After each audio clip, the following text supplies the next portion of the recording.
Yeah, Amaka go to spend fine.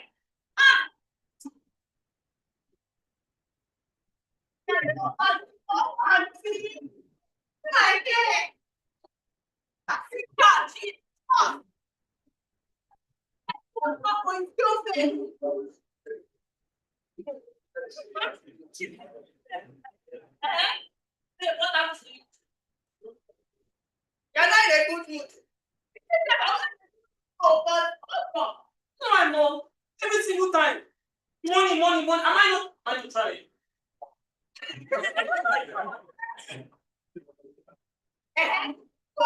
money take what? Say that she follow who no road. Yeah, I mean that she put my hand in what? No, because your money said follow who no, right? Poverty is your goal. Poverty or poverty, this is their case. See, December, see my hair. 230 inches width. No car, nothing. See, Amaka boyfriend put her in car. What you like here? Daddy, block. I don't need to block by people. Rome wasn't built today. See, there's one new roundabout there. There's no building. I'll drag block. Oh, get it, man. I don't get it. Man here. Man here. Yeah. What? Let me tell you something. It's very simple. I know somebody that is into forwarding and backwarding of money. That is money laundering. Who will do it? And before you know it, you'll be driving in a Maserati. And if you're like, you're not your head, believe that this is the best.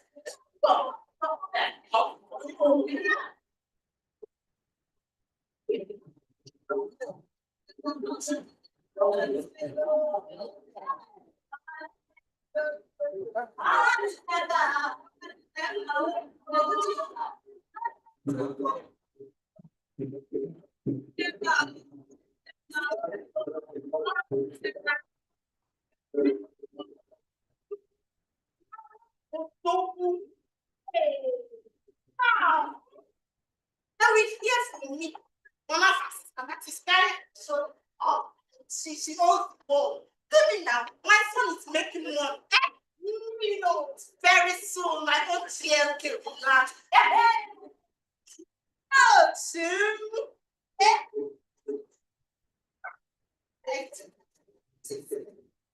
Very good. I will give you back to Rapan. I will go to the market. Find one sweet lace. I put it all there together. Properly.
Shine your iPhone. Sign it very well. Because last night they came to carry Emeka from his father's house. Is Emeka here? Yes, that Emeka that is here. Mama, you know this now. But you like money. It must be made tonight that I poverty. No, now. Anyways, they have to get your first house. Trust me. Mama, I don't mean Mama it. Kechuku. Over. Yes, Mama. Mama, I don't mean it. Let us go. Mama. Now let's go. I tell my Mama. Oh, let's go.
What do you mean by business? What kind of business are you into? Why are you looking like it? What are you going to do? You are into money laundering, okay? You have to oversee. What is it for? Mama, you are the one pushing this boy towards it. What like to live stuff like? Let me tell you something. Eh? In this life, I'm now going into tech, learning skills. See, have you not heard of the interagency task force? Now it is the time for we. They are not your enemy, Okechukwu. What do you mean they are the enemy? Now it is time for the youth night with the interagency task force to stand on integrity. Listen to me, leave your mother. It's time to stand on integrity. Learn skills. Be useful to yourself. What if you were killed? What if you were killed? You were this good. See, integrity the way to go. Eh? Secure your future today. If crime alone, if you stand on integrity and I stand on integrity, the society here will this.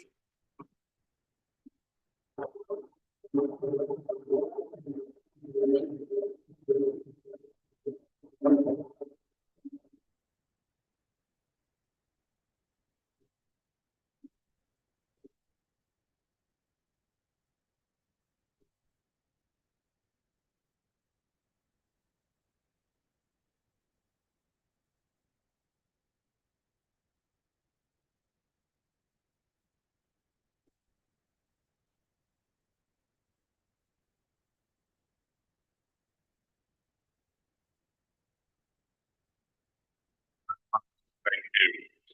The picture of it is that Okechukwu Pablo money for coming before an EFCC officer.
Also,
this is representing the country director of UNODC, you're welcome.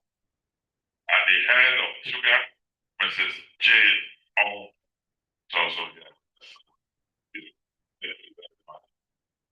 Welcome all of you who are connected to the needs of anti-corruption, but particularly in line with the theme of this year that is trying to recruit the youth in the fight.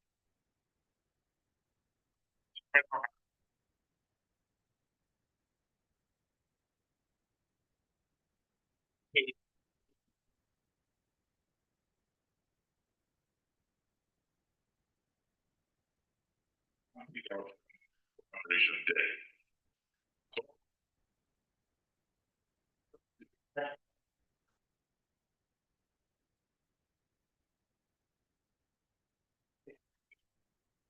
Undermines democratic institutions, slows economic development, and contributes to governmental instability.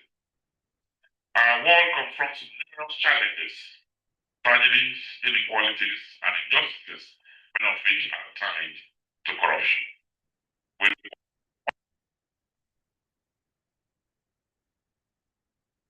fighting corruption is vital.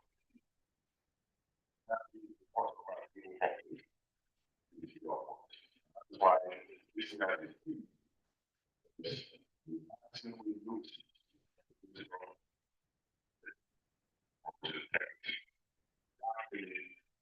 moral integrity soldiers. So I'd like to welcome all of you. But let me quickly welcome here the head of sugar, Mrs. Jane Omer, who will be formally welcome all of us. My name is Eberio, and I'll be co-anchoring here with Mrs.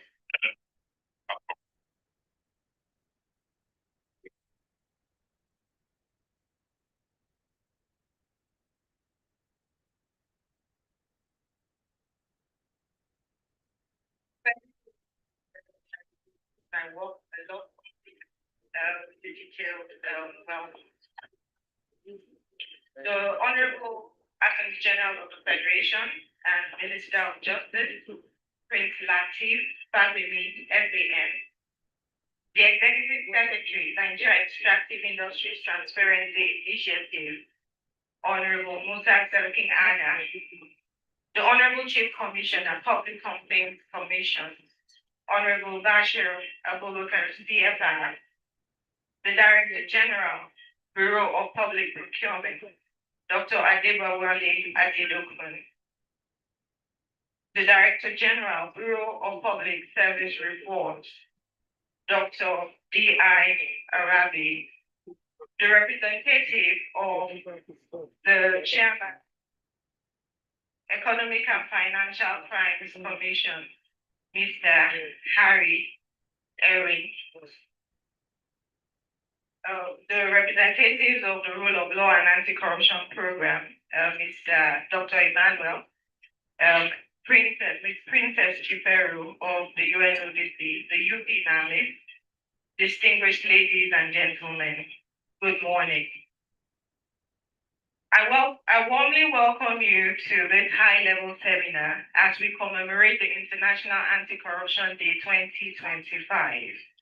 As always, it is an honor and privilege to come together to share insights on building transparent and sustainable governance systems and reflecting on the progress made over the years in achieving our set goals. The 9th of December is designated by the United Nations to highlight the harms of corruption and reaffirm global commitment in fighting it. In recent times, it has become the practice for the theme of the International Anti-Corruption Day to span a 2-year period to ensure that reforms flowing therefrom are sustained. Therefore, the theme of this year's commemoration remains Uniting with Youth Against Corruption, Shaping Tomorrow's Integrity. Today's gathering is especially meaningful because it reflects a shared truth that tomorrow's integrity rests significantly in the hands of the youth. The theme, therefore, is not just a slogan, but a call to action and a reminder that young people are not only beneficiaries of good governance, they are co-architects of it. Corruption has affected lives and the economy negatively in many ways. One of such is the Japa wave, which has seen young Nigerians leave the country in droves in search of greener pastures. This syndrome has drained the country of resources and human capital. It has, in many situations, split the family unit, a critical foundation for anti-corruption effort. In line with the theme of the day, we'll be learning from young people their perspective on the most impactful ways to curb corruption and ensure effective service delivery. We will be engaging secondary schools in a debate. We will be watching a dance drama, we have watched it, by members of the National Youth Service Corps, and listening to a spoken words presentation. Initiatives centered around sensitizing the youth from an early age on the concept of corruption and its effects makes positive impact. We believe that empowering the young generation with knowledge, skills, and opportunities is one of the most sustainable investments we can make in the fight against corruption. When young people are encouraged to participate in solving problems, engage with leaders on critical issues, and contribute towards their country's development, they become confident in the system. In addition to the theme of the day, there will be 2 panel sessions focusing on critical issues within the National Anti-Corruption Agenda.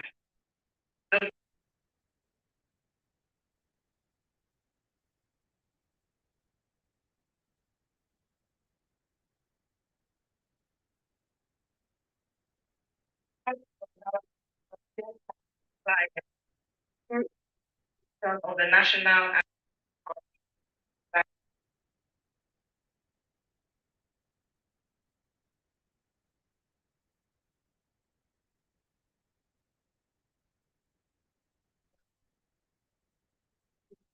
are scheduled for accountable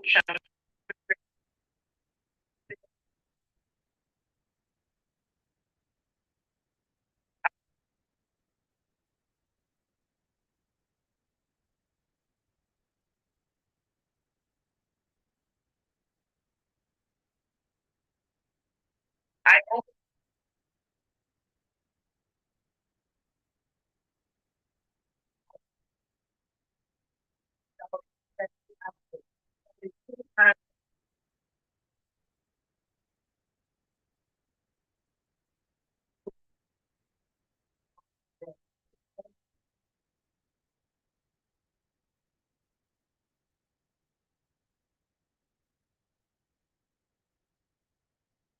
thank you.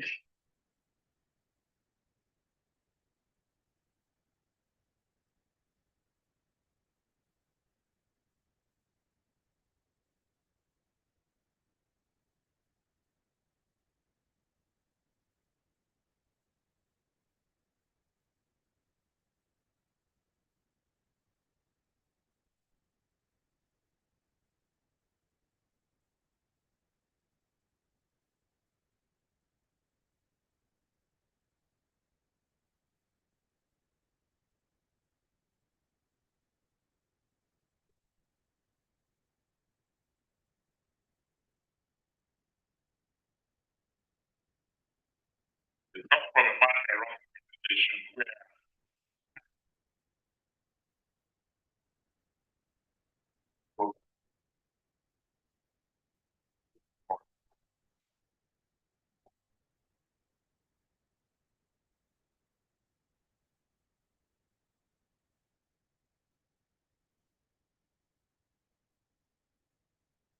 the Attorney General of the Federation and Minister of Justice, the Chairman of the Complaints Commission, the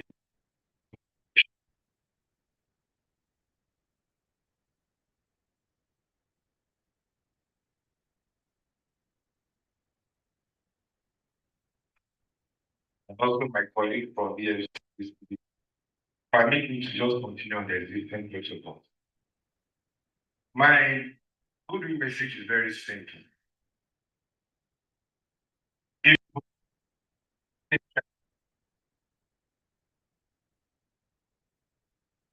right, corruption will deal with us. If we do not strengthen critical thesis in the lives of our youth, bringing a generation of people who this country cannot depend on. Therefore, this special day and this special thing already gives a signal where we ought to focus our resources on. That is the youth. I would like to assure the youth this morning that over 20 years of anti-corruption work that we have seen, the key element that will sustain it is building a strong youth in this country. From the perspective of procurement this morning, I would like to give the youth an assurance that procurement, BPP, is about prevention of fraud. To prevent this fraud, the youth are critical. Therefore, for the first time in over 15 years, to let you know that this government is serious and the activities of BPP is geared towards ensuring prevention, is to let you know that the federal government only 2 weeks ago approved a policy called the banning for the first time in the history of this nation. What does that say? That any contractor that does bad business, a law has been set out to deal with bad behavior. That's a signal to the youth. Secondly, if for nothing else, today you have a team of anti-corruption agency who have made up their mind to be open, transparent, and accountable. In the last few months, not only have we saved since 2007 to date over 2 trillion, but just in 1 year of our operations, we've been able to save close to 400 billion. That ordinarily the youth will have lost, and there will be no good roads, there will be no good hospital. But singularly, because Mr. President's posture is that we should take anti-corruption task seriously. My colleagues, the youth, I want to assure you this morning that today's gathering is not an event. It is a statement that we are ready to work with you to promote good governance, for us to be accountable to you. I would like to thank our partners, development partners, for giving us your support and to making this event a success. Once again, to the youth, count on us to be accountable, count on us to provide the necessary tools that will help us reduce and improve the quality of life that you desire in this nation. Lastly, to further strengthen anti-corruption measures by the Bureau of Public Procurement is to let you know that we are going digital. We would institute electronic government procurement in the coming year. And this again will allow you to view, watch, and report all anti-corruption activities in public procurement. On this note, to our civil society partners, please count on us. Work with us. We will help this nation and we will help the government to deliver on its promises. Once again, I want to say a big thank you to you and I wish us a successful deliberation. God bless. Thank you very much, sir. The Director General, Bureau of Public Procurement, Dr. Atiba Wali, did that very interesting goodwill message. Next up, we'll be inviting the country representative of the United Nations in Nigeria, represented by, actually, that is the person of Chief Usman Turi, represented here by Princess Chifiru, representing the country representative of UNOTC. Please, a round of applause for her. You are supposed to, right after that, please, we want you on the high table where you are done with your speech, please. We'd like to have you face with us here. Please, another round of applause for her. Thank you. Good morning, everyone. Good morning, everyone. Good morning. Permit me to adopt the existing protocol that was already clearly stated by the other speakers.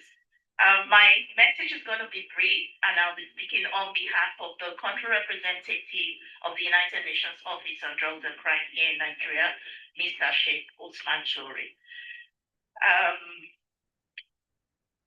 So here it goes.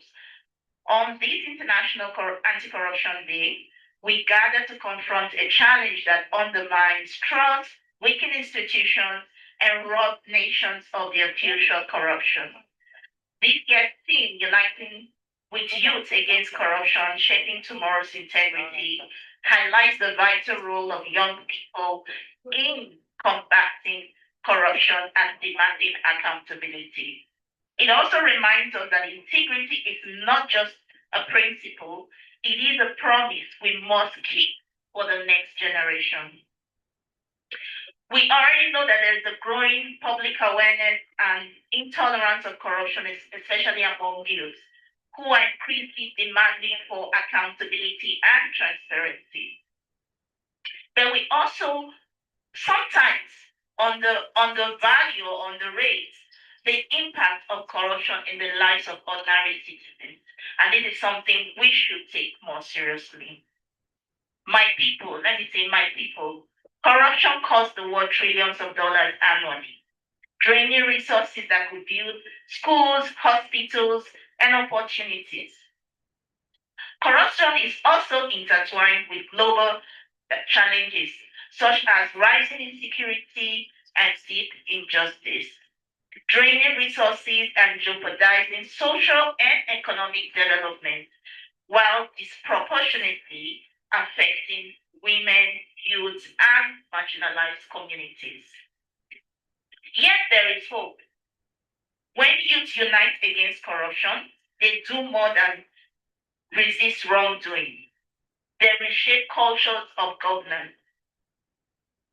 They also demand accountability. They strengthen the moral fabric of our societies. Together, they remind us that transparency is not just a policy, but a way of life.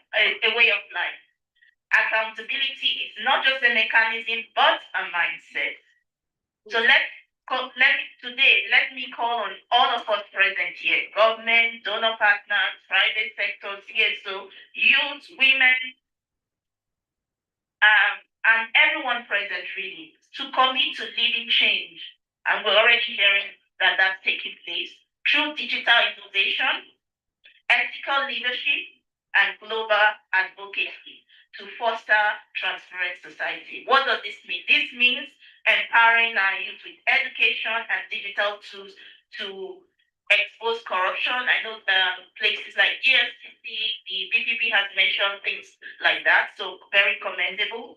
Continuing strengthening our institutions, mainstreaming gender equity and social inclusion in our anti-corruption efforts and strategies, so that women, youth, and marginalized groups, including people with disabilities, are protected and empowered. Then, most importantly, fostering a culture of integrity where corruption no longer exists or is rejected outrightly.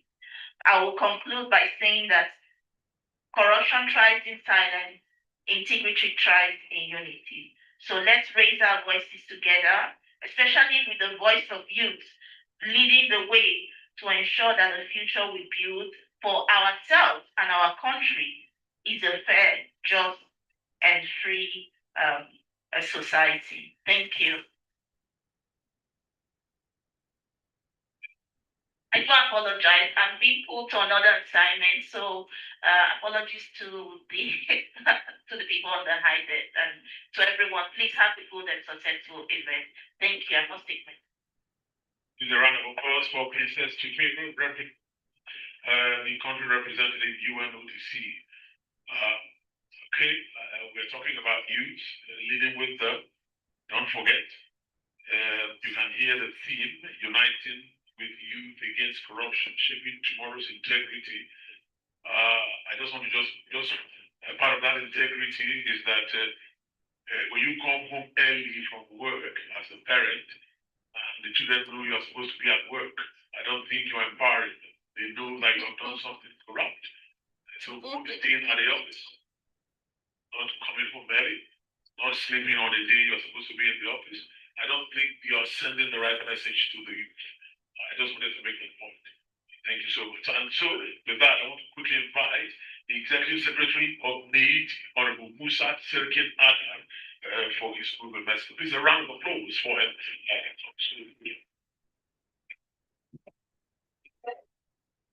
You're very welcome, sir. You have 3 minutes. Thank you.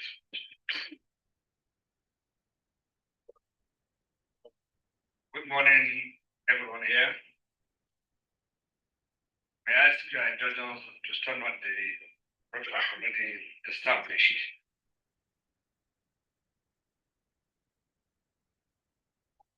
Your Excellency, distinguished guests, partners in government, civil society, the media, especially the young people, our great country.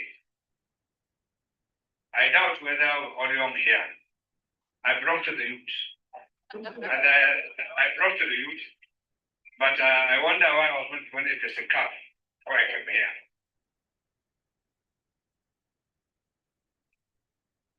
The theme of today's meeting, uniting with youth against corruption, shaping tomorrow's integrity, is apt and more relevant than ever to Nigeria's aspiration for a transparent, fair, and prosperous future. Across our nation, the youth remain our greatest source of hope and strength. Their energy, innovation, and the desire for more just society position them at the center of the global fight against corruption. As we commemorate this day, I wish to affirm NAID's commitment to empowering young Nigerians, not only as advocates for accountability, but also as active partners in shaping the future of integrity in the extractive industries and beyond. At NAID, we recognize that corruption undermines opportunities for growth, distorts resource governance, and deepens inequality. We also know that a united, informed, and courageous generation can dismantle these barriers.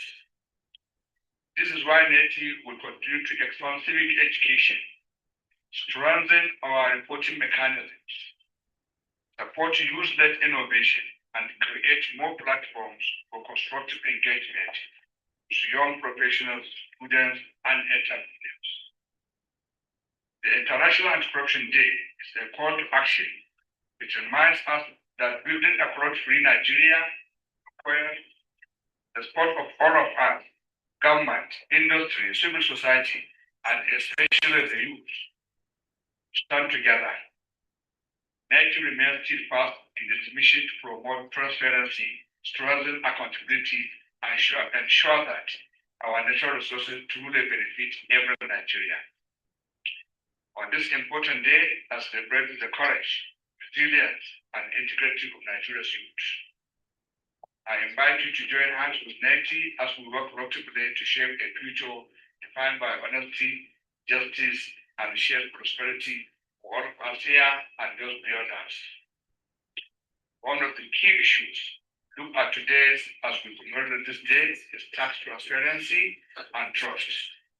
How can Nigeria's new tax reform policies curb corruption and promote accountability? Let me inform you that NETI recently concluded a policy-backed policy brief on the need for an inclusive implementation of Nigeria's 2025 tax and revenue reforms. The brief NETI outlines a comprehensive roadmap for implementing new tax laws, assess compatibility of the legislative provisions with global standards of transparency, accountability, and efficiency in revenue administration, and recommend targeted safeguards to protect the fiscal autonomy of state and local governments. Therefore, I found that as we chart this course, we cannot afford to treat transparency as an afterthought. A robust tax reform without citizen oversight is simply centralization under another name. NETI stands ready to do its part by providing independent oversight, facilitating dialogue, and ensuring accountability for meaningful outcomes in the implementation of the reforms, especially as it applies to extractive sector. NETI would like to use this platform to call on all stakeholders to embrace this roadmap, ensuring that Nigeria's 2025 tax reforms foster inclusive growth, fiscal accountability, and sustainable prosperity for all levels of government and even every citizenry, particularly the youth who are our future. On this note, I thank you for listening, for wishing you all meaningful contribution as we commemorate the International Anti-Corruption Day 2025. May God bless us. Thank you.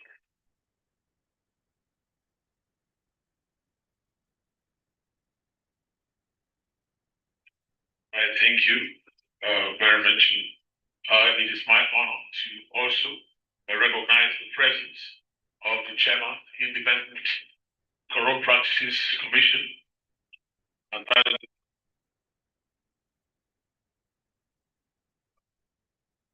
is SAN.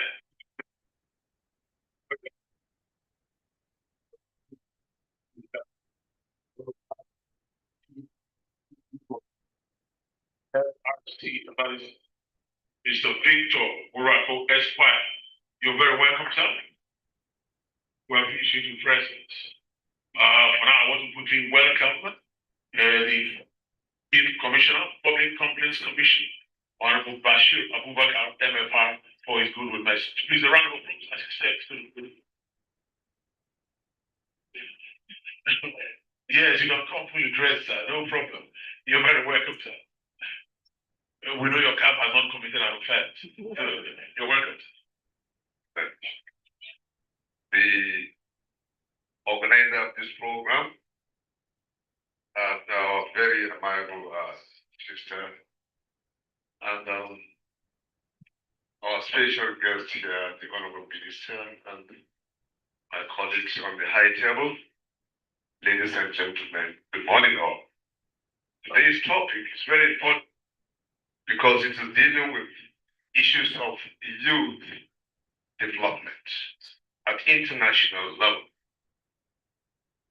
Developing the youth against corruption for the future.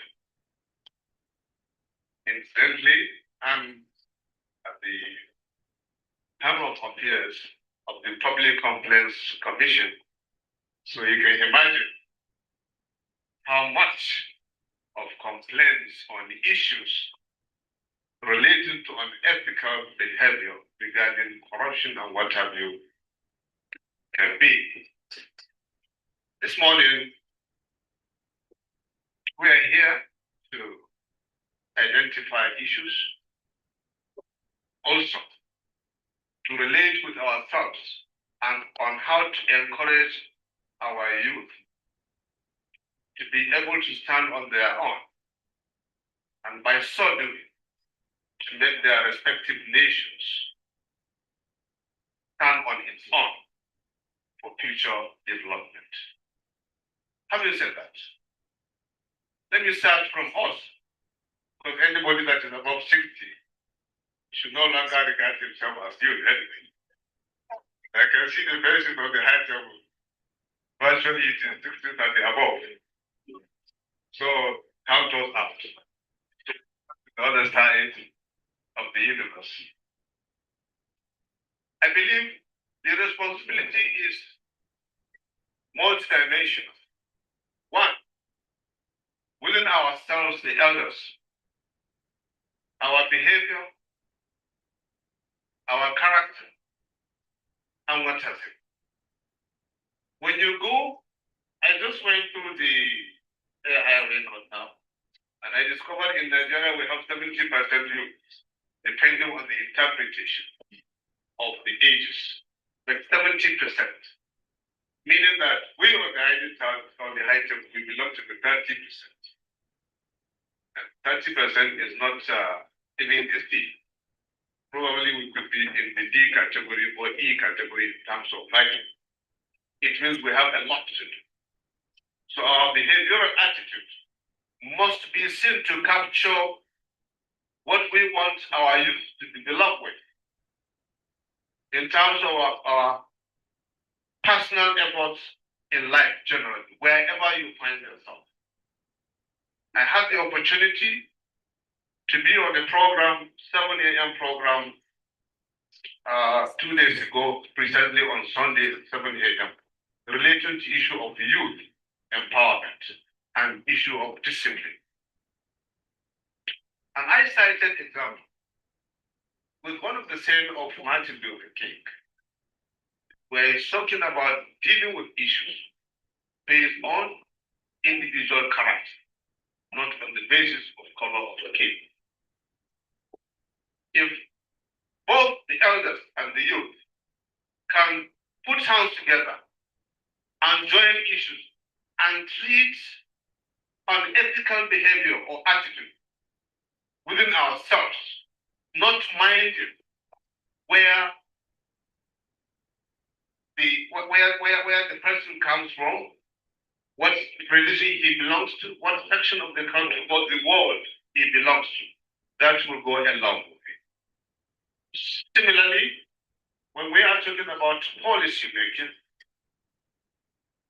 very, very encouraging under this administration, we are having a lot of youth coming on board, and we are very happy with that.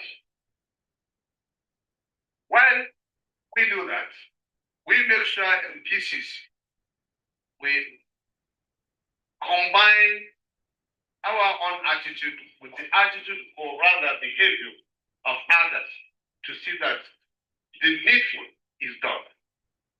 Right now, it's the different PCC, Public Complaints Commission, because the number of cases we are receiving is more from the youth. Under the Democratic Dispensation, when you look at different supporting groups, that's the Democratic Party support groups, you will discover virtually all of them are youth. I belong to the two lives. One, I was formerly working for 33 years under the paramilitary. Secondly, I'm now a politician. And so I have the two lives all together. Now, when you look at the attitude of politicians today, when at any given time,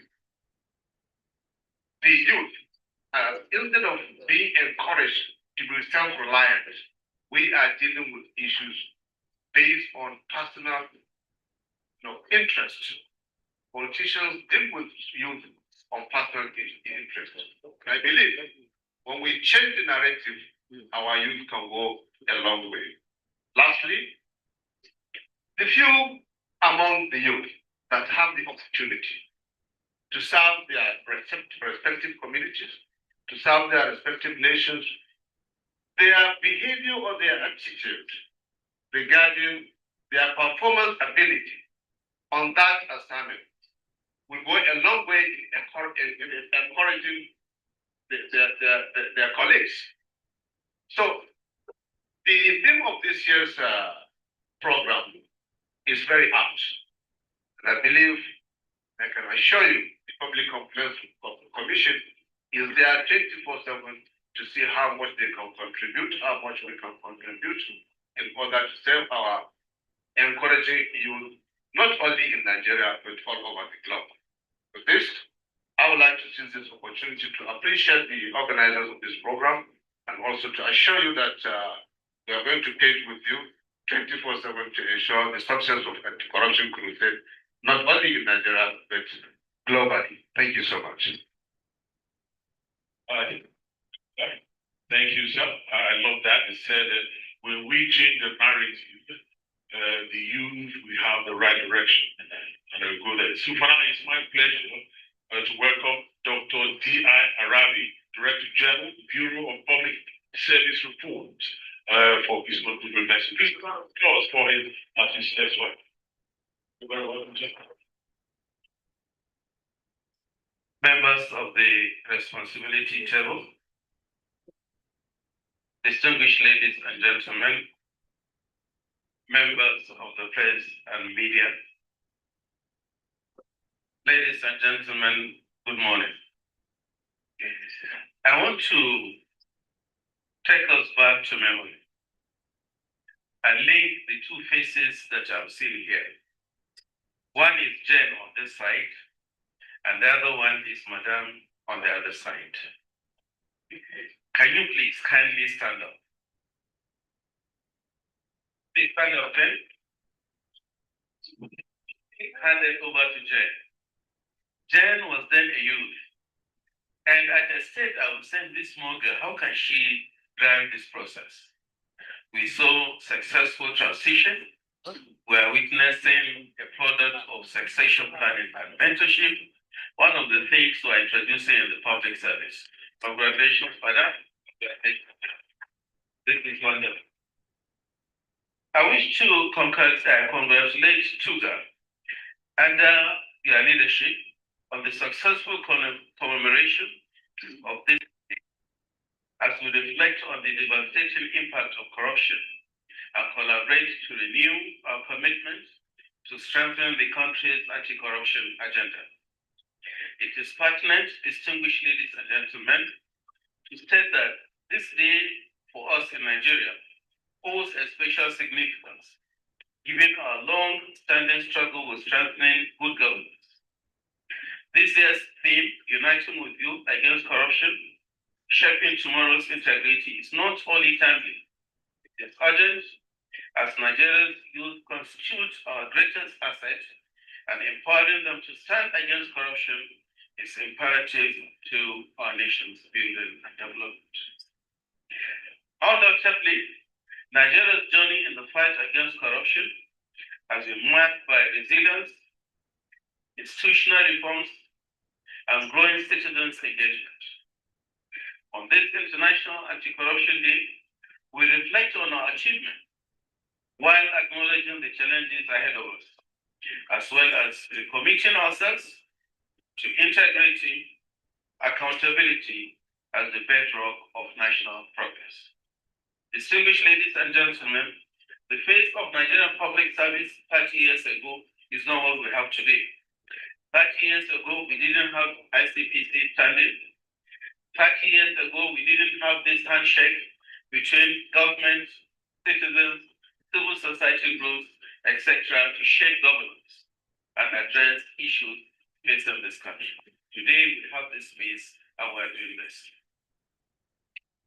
We join well-meaning Nigerians and stakeholders to commend the anti-corruption agencies for their selfless efforts in addressing corruption in Nigeria. It is heartwarming to know the laudable contributions made by the ICPC, EFCC, etc., as a number of prosecutions and convictions have been recorded over the years. Is an indication that Nigeria is making progress. Recently, Nigeria was removed from the Financial Action Task Force list, demonstrating that with consistency and collaboration and strong regulatory vigilance, Nigeria can meet and surpass global standards. Nigeria's ratification of various anti-corruption treaties, both at the sub-regional and international levels, have added impetus to our policy frameworks to fighting corruption. Mostly, Nigeria's alignment with the United Nations Convention Against Corruption, reinforcing our nation's commitment to global standards. At the Bureau of Public Service Reforms, our mandate is to drive reforms that ensure efficiency, transparency, innovation, and improved service delivery. We engage civil society organizations in various programs aimed at fighting corruption, deepening transparency, and promoting integrity amongst public institutions. Similarly, working with relevant agencies and TUGA, we have deepened the awareness on the National Anti-Corruption Strategy, as well as partnering with the Ministry of Justice to promote the implementation of freedom of information law in Nigeria. It is also apt to state that the Bureau of Public Service Reforms has championed reforms in procurement, payroll digitalization, human resource management, service delivery improvement, and leadership accountability. These reforms are eliminating leakages, strengthening controls,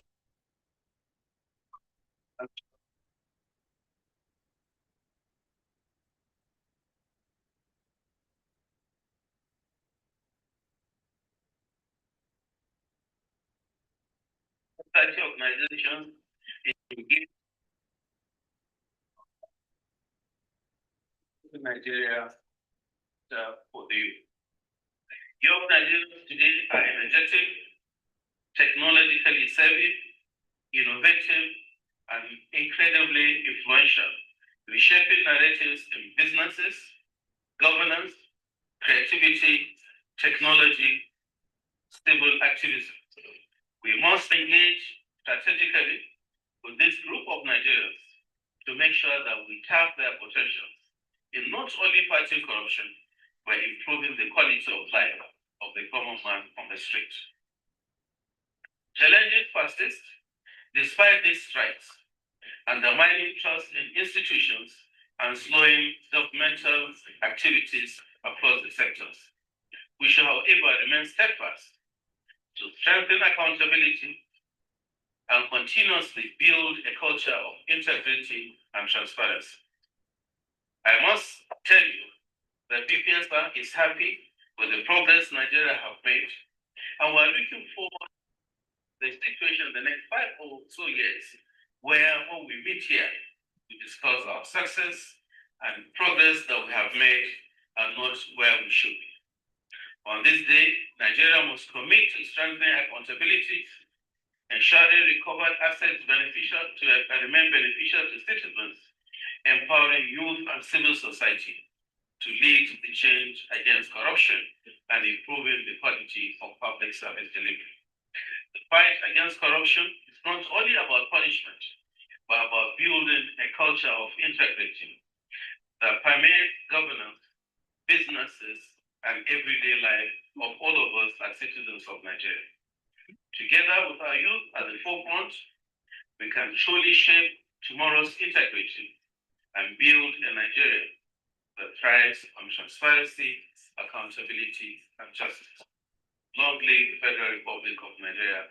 Thank you. Good morning. Please a better round of applause for the chairman of the BPSR. It's my singular honor to welcome the chairman of the ICPC, Dr. Musa Aliyu, SAS, for his own goodwill message. So please a round of applause.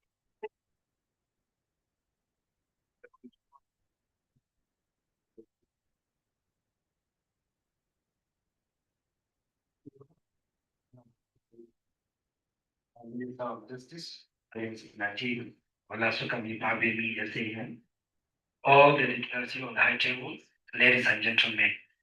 It is a great honor to join you today as we commemorate the 2025 International Corruption Day, an occasion that brings all together in reflection, vigilance, and renewed commitment and fight against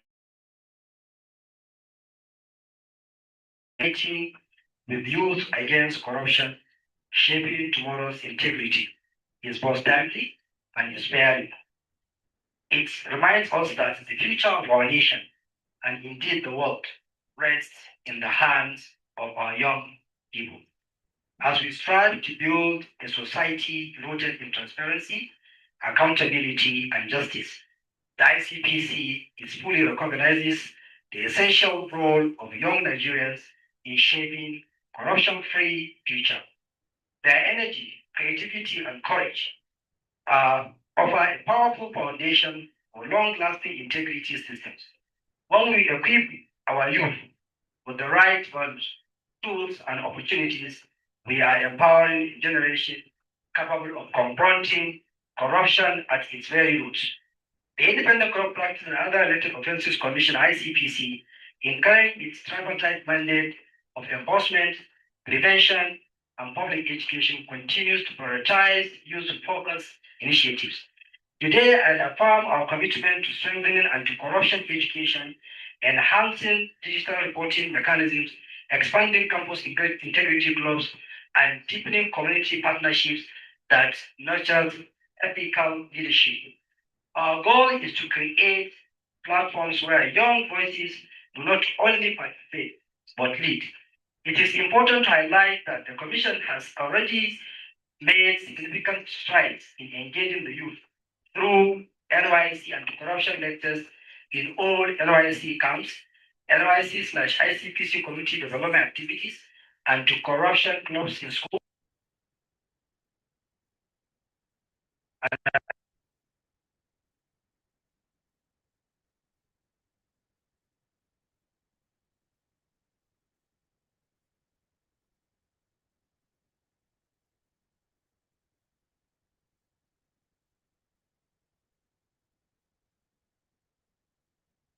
In addition, our partnership with NELFund in helping to ensure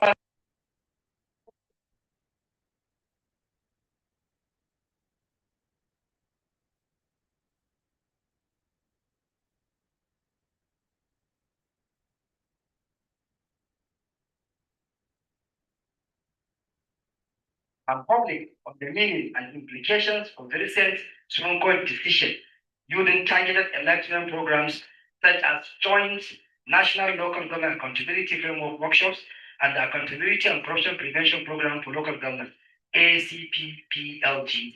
These initiatives have been made possible through the support of dedicated partners, the Center for Fiscal Transparency and Public Integrity Network, the European Union, OLAC/International IDEA, and in collaboration with the Federal Ministry of Justice, the Court of the Bureau, Fiscal Responsibility Commission, and the Bureau for Public Procurement. Today, I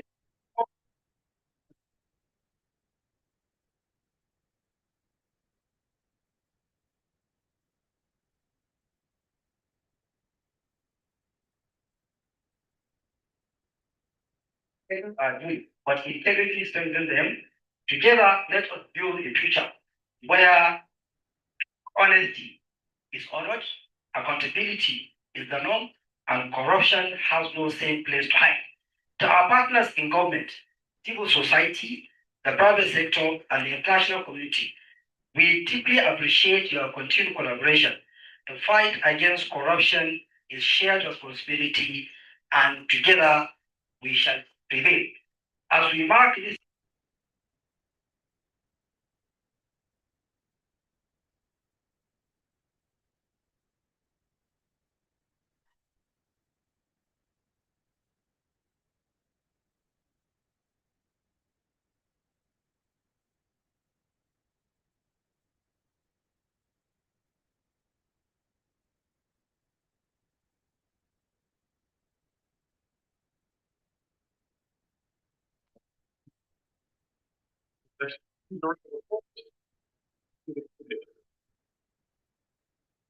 Welcome, sir. Another message for the youth.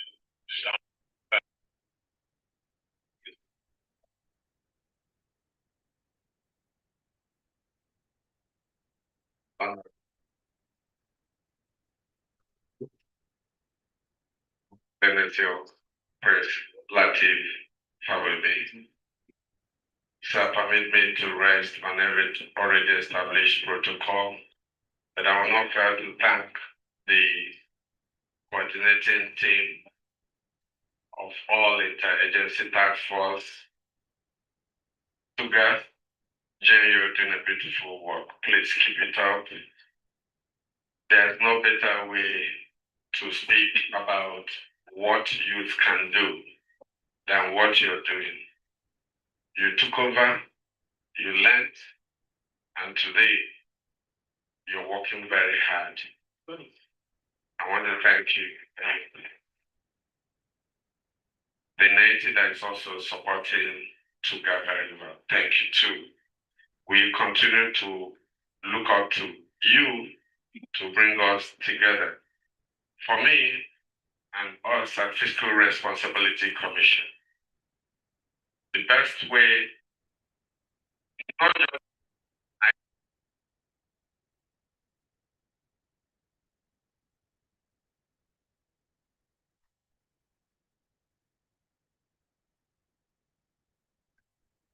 information, we collaborate together, the more we reduce the cost of fighting corruption and we'll achieve more. As part of my program today, I'm happy to announce that we united ourselves with ICPC today. We formally signed an MOU with ICPC. What do we intend to achieve? We intend to unite ourselves for the youth, reducing the cost of fighting corruption, those offenses that were not provided, those sanctions that were not provided in Fiscal Responsibility Act, for which we've been calling for the amendment of Fiscal Responsibility Act. We can now, even on phone call, request ICPC chairman and his team to take over from where we are now handicapped. For us, that's the best way to unite intelligence. I also want to announce that in the next few days, also be signing the same MOU with EFCC and BBP. I confirmed that this morning with the chairman, with the DG of BBP. For us, we'll continue to unite the youth by ensuring their tomorrow. We fight corruption by reducing those funds available to government-owned enterprises which they refuse to remit to the consolidated revenue funds of federal government. Because by provisions of mandate of the Fiscal Responsibility by sections of the Act, Fiscal Responsibility Act number 31 of 2007, all government-owned enterprises, without any prompting, should ordinarily remit what is due to the CRF. This is one task we're fighting, and we want to thank all stakeholders that have been cooperating with us.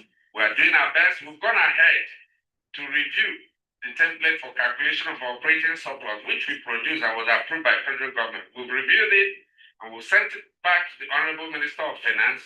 We expect that in the next few days or weeks, that new template will become operative.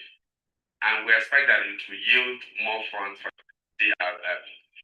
We do this to our view that we are also providing for the future of the youth. We're uniting the youth too. We've also, as an agency, gone out of our way. We work with NYSC so that we can collaborate with them in encouraging the youth. We carry them beyond, setting up what we call fiscal responsibility entities with the compass before they are finally employed in the public service, before they get used to how it's done. Because the moment you get into public service, they tell you this is how it's done, so that we can also tell you how it should be done. That's our own way of uniting the youth. We go to the camps, we engage NYSC compass, we indoctrinate them on the virtues of fiscal responsibility. We very much look forward that when they eventually employed, either in government or in private sector, they would have accepted the principle of fiscal responsibility. On this note, I want to use it to thank all agencies that have been pushing through, that have been supporting to fiscal.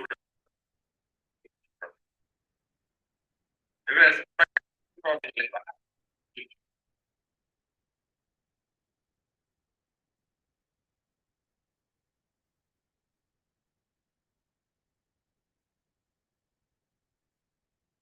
Forward in a corruption-free Nigeria. Thank you.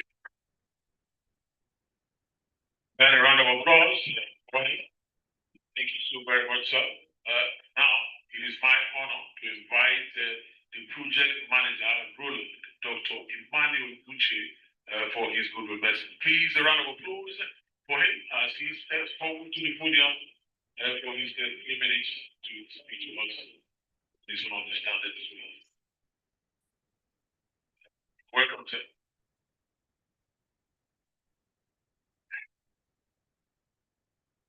The Honorable Attorney General of the Federation and Minister of Justice, Prince Lateef Olasukanmi Fabemi, and the able team of our interagency task team here on the high table. Good morning, ladies and gentlemen, fellow compatriots. We have been receiving the speeches as though we are here to repeat an annual tradition. I sincerely think today should actually be one day of celebration for us because things are looking up. And I say this with every sense of purpose. Frantz Fanon did say that every generation out of relative obscurity must discover its own mission, fulfill it or betray it. Today, we are saying uniting with the youth against corruption. Who is uniting with the youth? Definitely in a country like Nigeria, we are saying that the government unite with the youth against corruption. And I want to tell you that this is already a done deal. And I want us here to please, this is quite unlike me. And many of you who know me when I make speeches will know that this is quite unlike me. This morning, I want us to please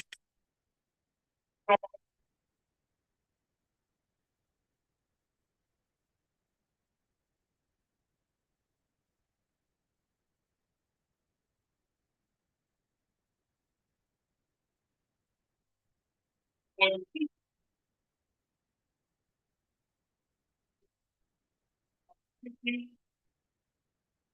youths matter. As youths, our biggest pride and edge to level with the rest of the world is ICT. And you can't thrive as an ICT person. You cannot even subscribe using your card for services overseas. Up until now, maybe we're speaking grammar, you don't seem to understand what we're talking about. Up until now, at least as a youth, you know that your Nigerian card cannot work on global sites. Today, within the last 1 month, after Nigeria has been removed from the grey list, thankfully, because of the joint effort of those on this table, your Nigerian card can now work globally. That is a great opportunity. That is a great opportunity. And as I walked through the door this morning, I saw lots of publications, and it looks as if we come here to speak English, to speak grammar. No, I can tell you of a truth, we are making a difference. Alhaji Maitama Sule did say once, he said, it might take you a single leap to jump into a well. It will definitely take you technology and several efforts to come out from that pit. You don't jump out as you jump in. Nigeria jumped into the pit of corruption. Coming out is not going to be easy. You cannot talk of uniting with you. Agencies are themselves not united. And I can tell you, under the auspices of SUGA that is celebrated today, this country has never known interagency cooperation like they have known it in the last 1-2 years. And as I walked through the door this morning, I saw some publications. 2 of them struck me. One says, energy of synergy. It talks of the 2 + 2 that becomes 8 instead of 4. Energy of synergy among the anti-corruption agencies. The second one talks of harvest of recoveries. Oh my goodness. I can tell you, I joined the anti-corruption fight as the National Coordinator of Transparency International and later on as the coordinator of European Union anti-corruption work to see that even our prosecutors were being walked out of court for lack of due diligence. But because of the effort and partnership to today, we can boast of recoveries that go back to empowering the youth of Nigeria. I think these are looking up. These are looking up. It may be incremental, but I want you to tell your brothers who have Japa that you will soon return home. Because things are looking up. Congratulations to all of us. More efforts to our elbow, and we will surely get there. Thank you very much. Dr. Emmanuel Mushire, very passionate about anti-corruption in Nigeria. Thank you. Thank you. And a demonstration of who he is. I know you just saw that. Okay, I'll leave that one. But for now, I like to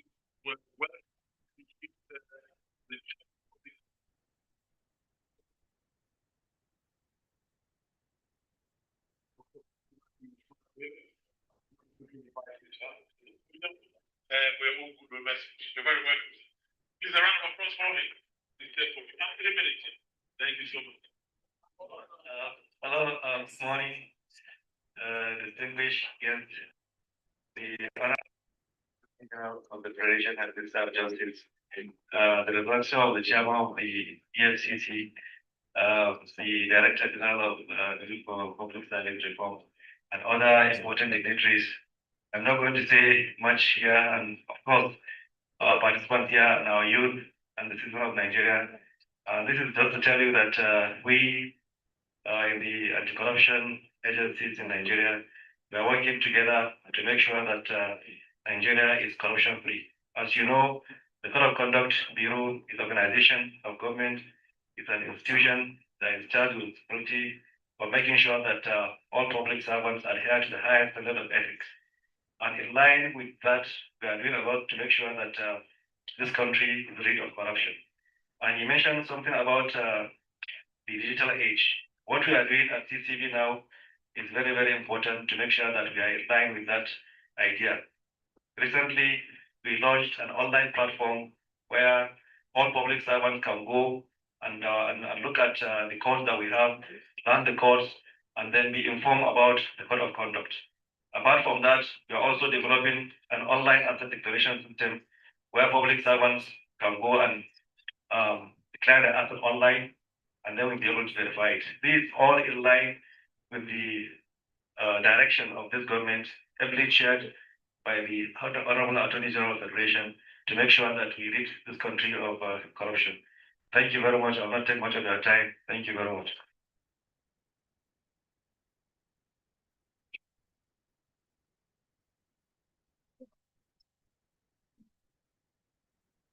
All right, thank you so much. I understand that we have David Alechino, our presence. We just want to appreciate you for being here. David Alechino of CDD. You're very welcome, sir. Please, thank you. We appreciate your presence. Now, ladies and gentlemen, I would just like you, could we rise to our feet, please, for a moment? Let's rise to our feet. As I welcome the Honorable Attorney General of the Federation and Minister of Justice, Prince Latif Fagbemi, SAN, for his keynote address. Please, a big round of applause for him as he takes the microphone. Very welcome. Thank you, Privilege Albert. Please, that's right.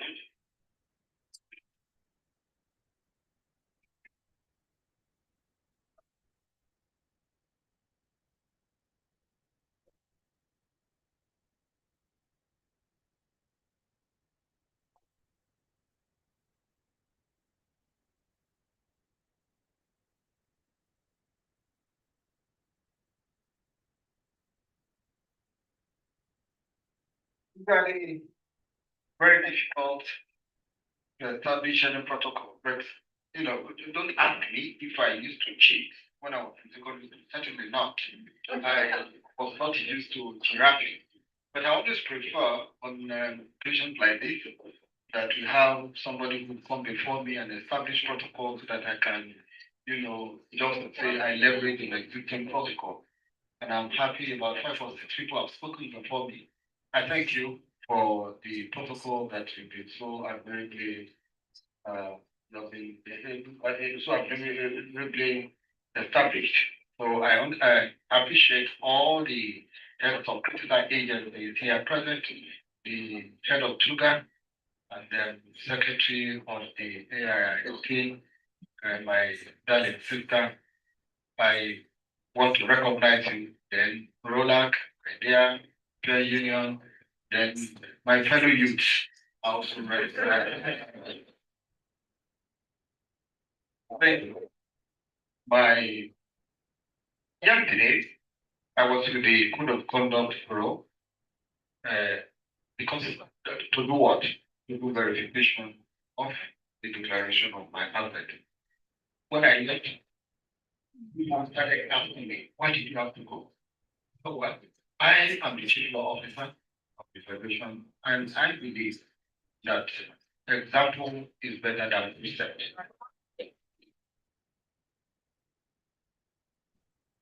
It's not that convenient.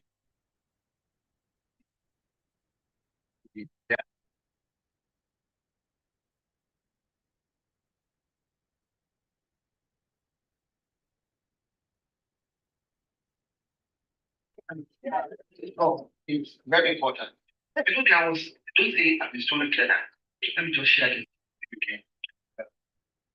There was a community where loss of youth who dead was being reported. So what they did was to assemble the clerics and the alphas, the imams, and say, this is a country of prayer. They say, let us pray. Everybody was assembled and they were praying, oh God, please stop this incident of death of youth. There was a man, clearly above 100 years. He managed to use his walking stick, stroll to the place. As people were, giving, donating money, putting money down. He said, look, your attention has been focused.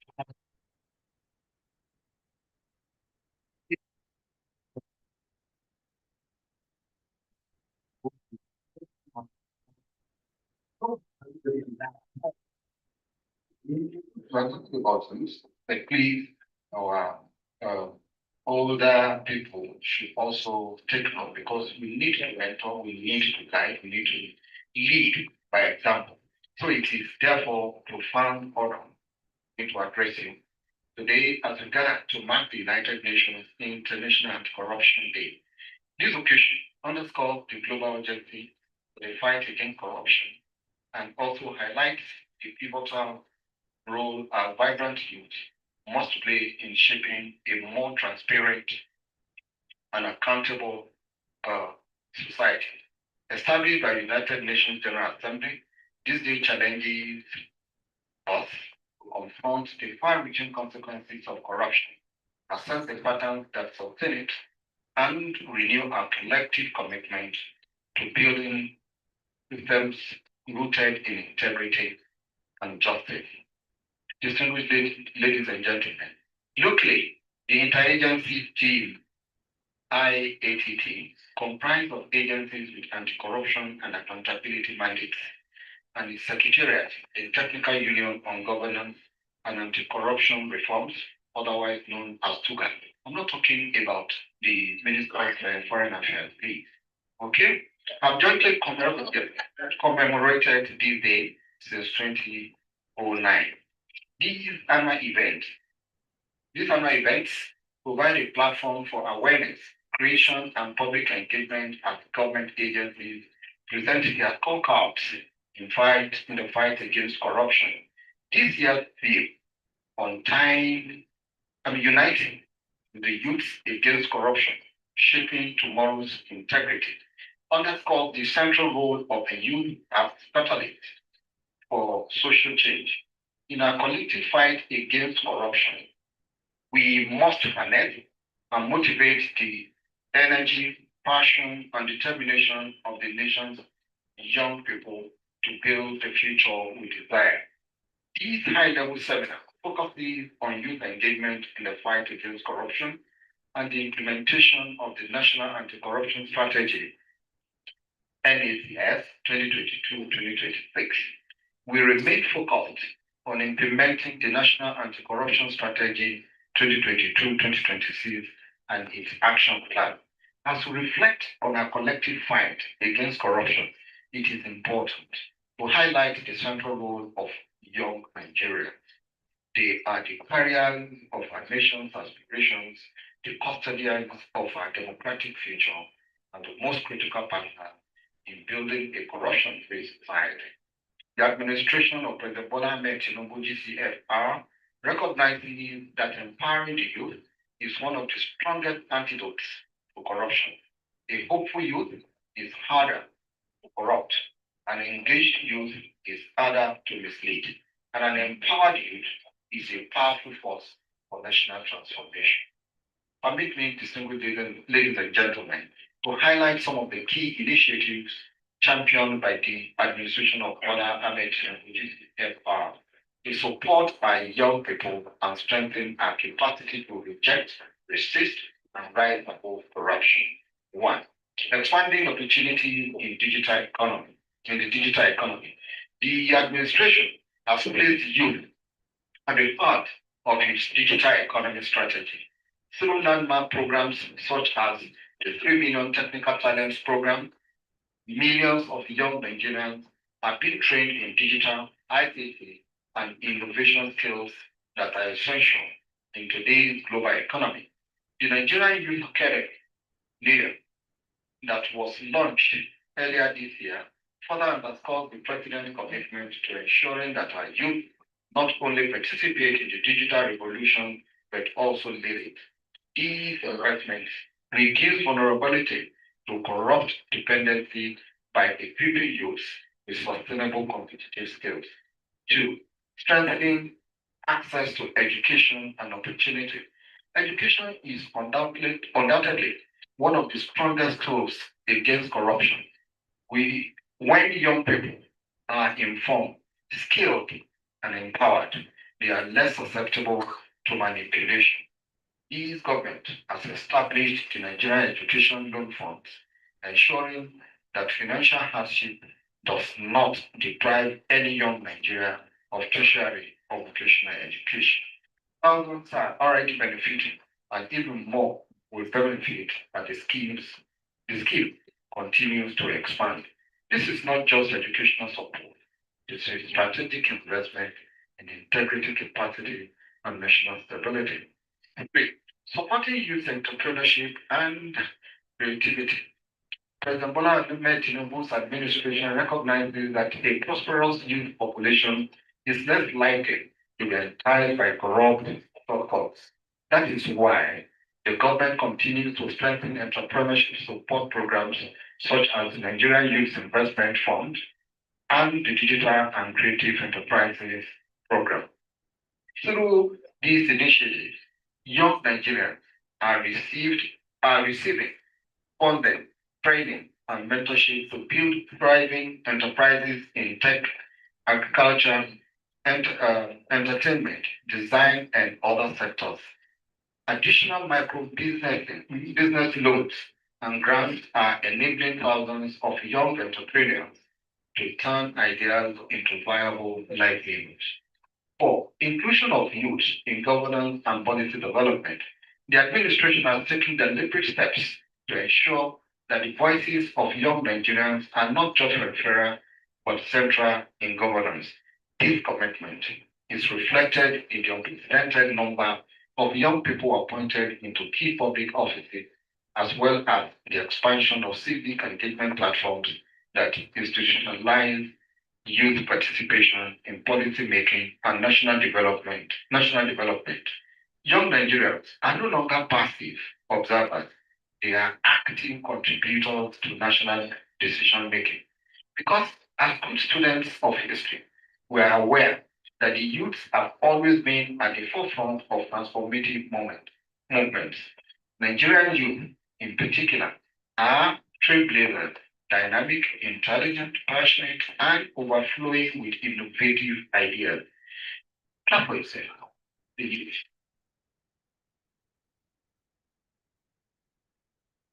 It is essential that we channel their energy and creativity to drive meaningful change. While young people may sometimes be caught in the web of corruption, they must also be inspired and unpowerful agents, the older ones. Talking about you.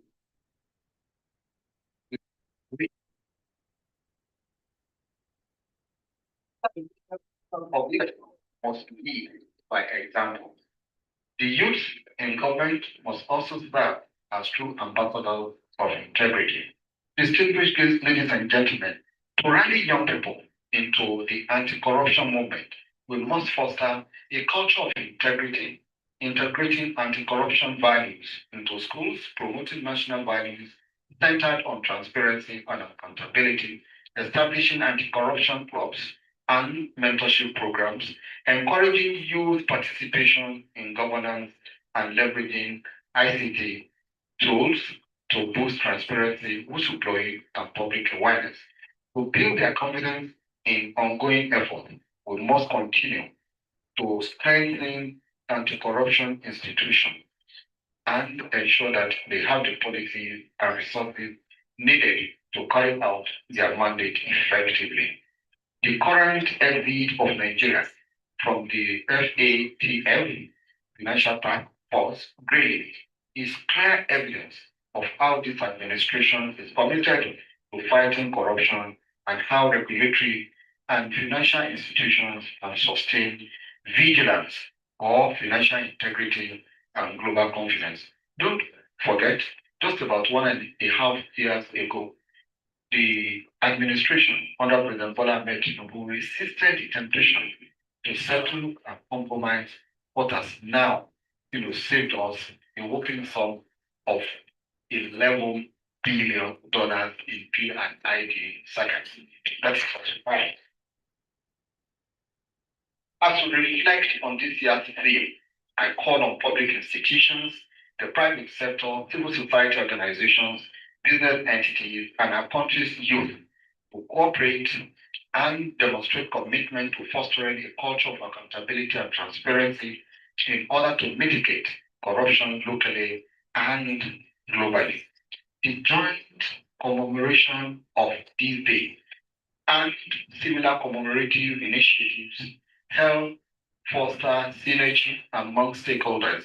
I commend the interagency task team and its secretariat, TUGA, for organizing this event. It is unique, it is timely, and it is commendable. My appreciation also goes to our development partners, the European Union, the Ideal Rule of Law and Anti-Corruption Rollout Program, UNODC, the MacArthur Foundation, and the Center for Democracy and Development, CDD, for their consistent support. I assure you of my ministry commitment to continue to work fervently with all stakeholders to halt corruption. I urge all stakeholders to participate actively in the technical sessions and exchange robust ideas that will strengthen the fight against corruption in Nigeria and beyond. The journey ahead will not be easy, and you can hardly expect it to be easy, because the fight against corruption is long and complex, requiring unwavering commitment. But it is a fight worth fighting, not only for ourselves, but for the generations to come.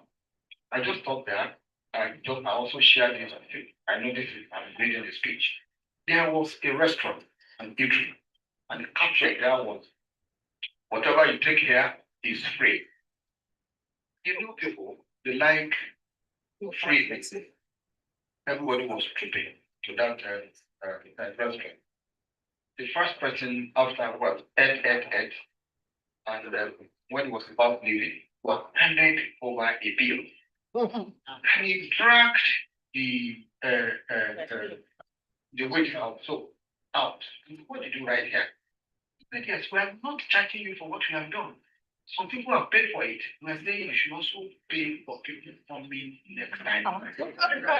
That is what we are asking you to do. So in conclusion, ladies and gentlemen, I must reiterate that together we must build a future where integrity is the norm, justice prevails, and corruption no longer hinders our progress. A nation that empowers its youth and upholds integrity today secures it tomorrow. I want to thank you for your attention. Good morning.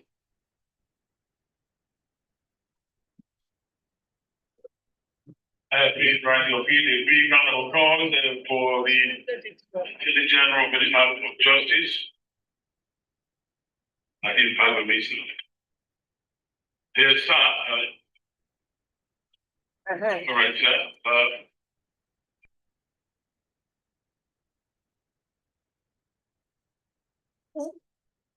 All right. I love those anecdotes. I don't want to say anything yet. Let me just take it easy. All right, for now, it's my pleasure to invite Miss Ejindu Blessing Miso Machuku for our spoken word rendition. So if Miss Ejindu Blessing Miso Machuku is here with us, please could you step to the podium as you give a rousing round of applause to her, encouraging our youth to express themselves. You're very welcome. Good morning, everybody. My name is Blessing Ejindu from Veritas University, Abuja, Buhari, and I'm here to deliver a spoken word on corruption. They say tomorrow belongs to the youth, but then how do we claim tomorrow when we keep letting corruption steal our today? Today, I'm not just standing here as a voice, but as a heartbeat echoing the frustration, the anger, and the hope of youth who refuses to watch. Okay, just a moment. Mr. March, we just hold on. Yeah, please, sir. Okay. Yeah.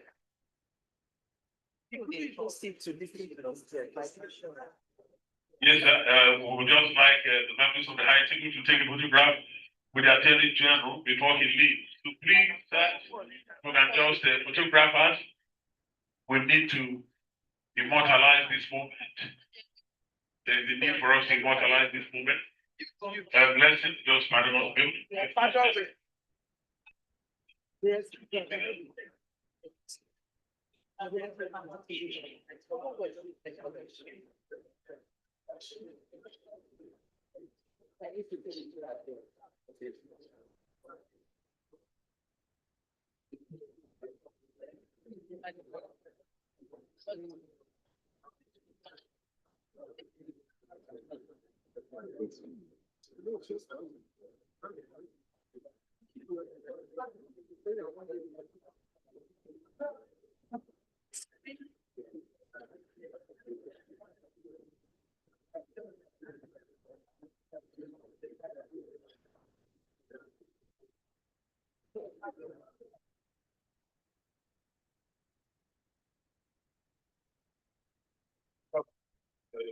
But in fact, we had so that the defense the handle. Yeah, please, sir. If you can come back to our seat. If you can come back to our seats. You can come back to our seats, please. As I welcome once again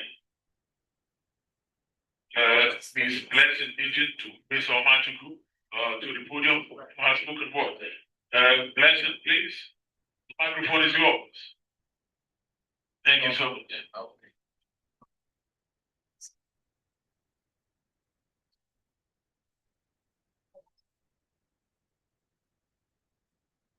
afternoon, everybody, once again. So I am Blessing, and I'm here to deliver a spoken word. They say tomorrow belongs to the youth, but how then do we claim tomorrow if we let corruption keep taking our today? I stand here not just as a voice, but as the heartbeat echoing the frustration, the anger, and the hope of a generation that refuses to watch integrity fade into history. Corruption is not just a word we throw into speeches. It is that lecturer that hides and trades grades for favor. It's that man in a public section that hides the public wealth into his private pocket.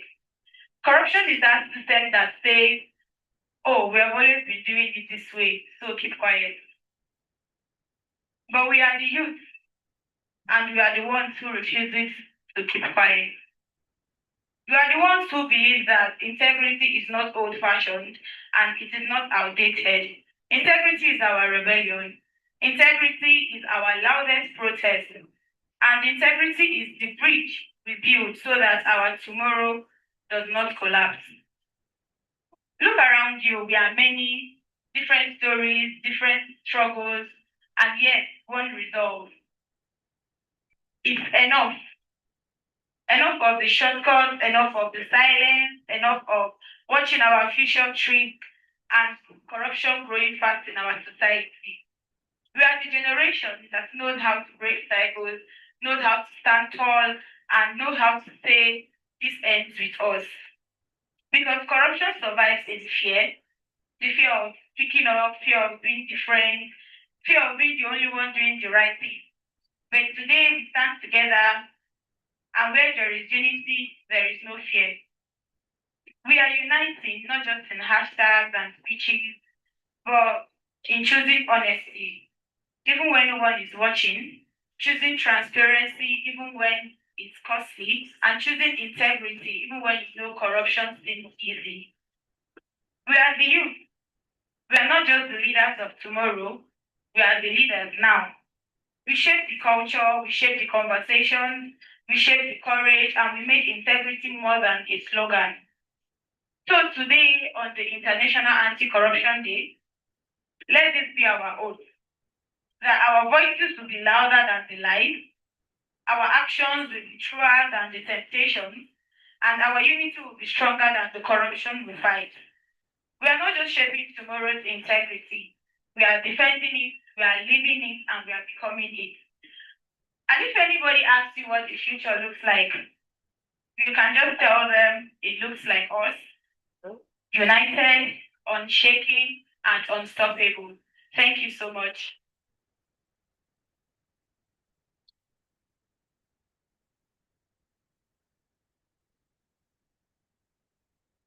Please, another round of applause for her. By you. I can add to that. That corruption is when you leave your job, you leave your desk to rush quickly to church to go and pray. It's corruption. When you go to mosque on Friday and the work has ended, you go home. I believe that these are some of the things we need to be selling to our youth. You know, like one of our bosses here was pointing at the officers who have made Nigeria to live a least. Too much money being saved. We think about money all the time. It's good. But I tell you, if we don't capture the mind of the youth with the little things we do, it's going to be a problem. When you have your children in the car, you run the red light. You drive against traffic, and you do all these things. You are corrupting the next generation. I don't think that is fair. So please, in everything we do, in doing your job on your desk, I did the research because I used to leave my work to go to church many years ago until I discovered that doing my job diligently is service to God. When I'm on my desk doing my job and there's prayer going on, or it's a Sunday or a Friday, I'm serving God because He gave me the job and He knows that I'm serving Him. So I believe that if we incorporate all these things, what our guys are saying, we'll have a corruption-free society. So once again, blessed, I want to thank you so much. God bless you. For now,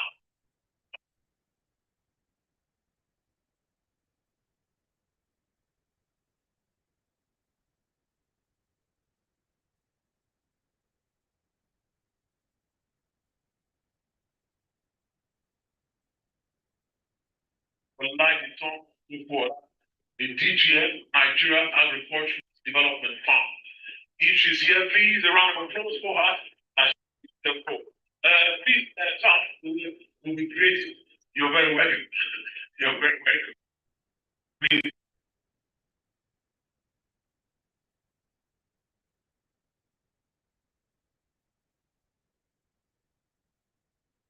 Please come.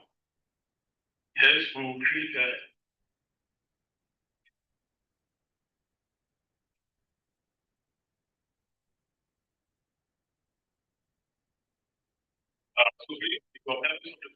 just get ready. This is Baby Oladipo Bukola. We'll be inviting you up here for us to hear from you, to share ideas on how we make a better future for our children and the youth who are watching us. You're very welcome. Thank you very much, Mr. MC. Just to make a little correction, my name is Oluwagbemi Olajiton Bukola. They are beautiful names. They are beautiful names for the purpose of those that don't understand Yoruba. I will be Oluwagbemi. God has honored me. Olajiton, he has given me all the wealth. Bukola says pillar of wealth. You can bear witness that beautiful names. I will adopt the already established protocol. And because of our time, I will make a quick opening statement, and I will also now invite the esteemed and distinguished members of the panel. As we commemorate the Anti-Corruption Day, Nigeria is confronted with a big question. One of it is how do we build a tax system that citizens trust, Nigerians trust, institutions can defend, and future generations can rely on. In June 2025, June 26 to be precise, the President, Asiwaju Bola Ahmed Tinubu, GCFR, had signed into law 4 bills. One of it is the NTA 2025, the NRS Establishment FRSB Transition into National Revenue Service 2025, the Joint Revenue Board 2025, bringing the operations along the 3 tiers of government, and the last one, the Nigerian Tax Administration, which also brings and standardize the tax processes and mandate digital processes as well. Why is this conversation important at this time? We also know that this conversation in Nigeria is implementing major tax reforms. Nigerians demand accountability from the government. We also understand that to curb tax stages and weak fiscal discipline. We also want to have, the youth especially, we want to have trust in the government, and we want to rebuild the trust. And lastly, we will need institution of government, inter-agency collaboration to restore this confidence for amongst our youth and of course every Nigeria as a whole. I would say this. I would like to call on my esteemed panel, members of the panel, and in a minute, first on the list is Mr. Shehu Yaya, the Director of Operations of Independent Corrupt Practices and Other Related Offences Commission. This is in no particular order. Please, Mr. Shehu Yaya, if you are around, please come on the stage of the podium. Okay, I have Mr. Hafiz representing. Mr. Hafiz Mohammed. He has distinguished himself as one of anti-corruption crusaders because I've had to work with him in the past. You're welcome. A round of applause for Mr. Hafiz Mohammed, representing ICPC. Code of Conduct Review is being represented. I will call Mr. Kiola Aramide Atolagbe, the Director, Education and Advocacy Services. You're welcome, sir. Please a round of applause as they take off their seats. Third panel, member of the panel will be from Fiscal Responsibility Commission, Mr. Charles Apana, Director, Legal Investigations and Enforcement. Sir, if you're here, please come up. A round of applause is coming to you. Please, round of applause. On the list is Mr. Godwin Opere, Deputy Director, PES, from the Nigeria Extractive Industries Transparency Initiative. You are welcome, sir. From Federal Inland Revenue, I have particular honor of inviting Mr. Olufemi Olamide, who, before we started the program, we have had very good interaction. He is the Senior Special Advisor to the Executive Chairman of FRS. A round of applause for him.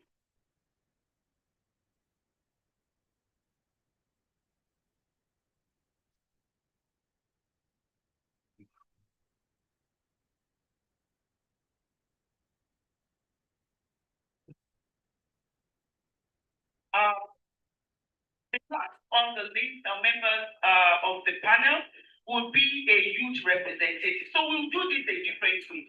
The chairman PCC had mentioned that youth for demographic 70% and for people above 70, they qualify as 60. And because I'm still below 60, I am qualified to be a youth for the purpose of this program.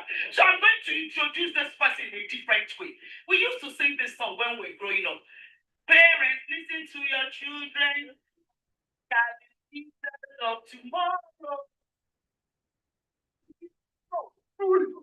That these children, this youth, are the future generation, the Gen Zs, as we used to call them, the ones on the street. And we will give a welcoming applause to this gentleman who is representing that demographic of the 70%. His name is Ibrahim Munai Omachuya. He is a student of Bayes University. Please come gallantly.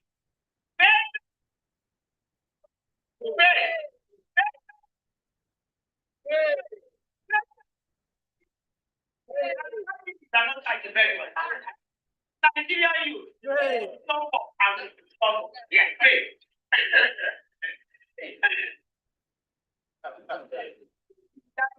By the organizers of this program, I really want to quickly allow the representative or the chairman, FRS, to make an open remark in the person of Mr.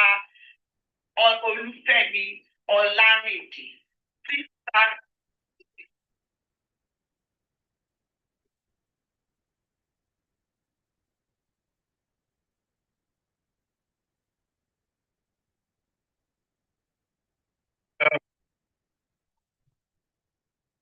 It's almost afternoon. Thank you for inviting us. I bring you greetings from the Federal Inland. And of course, whenever corruption issue is being discussed, we try to be there. And I respect all the protocols that have been established here. I would not like to stand on them because I'm a Yoruba man and I don't like to stand on earth. So I will humbly respect them as they've been identified. And we will be talking about tax reform. It's one of the hottest topics in recent time, and many people are talking about it every day. And for every place we go to, we need to speak about tax reform. And what have they been speaking about? Yes, we say it's a hottest topic, but the first thing I always ask people is how many people have actually read those laws. And so it becomes hot because we hear them on social media, we hear them being conversed in beer parlors, in gossip news, and the rest. But what is this tax reform? It's a law, a transformative law that wants to develop and help our business environment. So that is the first thing. The president, when taking office, has seen that the tax system was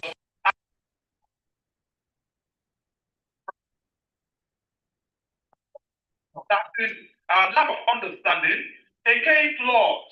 We have laws of 1939 that we're still using up to date. And I'm sure if there are going to be people who were born in 1939, there are going to be few. And thinking about how we do business in 1939 and today, what is the correlation? And so there was a need to update. Because when tax laws are clear, it helps us to understand what we're doing. And the Nigerian Tax Reform Act aims to curb corruption by simplifying taxes, improving transparency, consolidating levies, and strengthening accountability in revenue collection. And so this was done.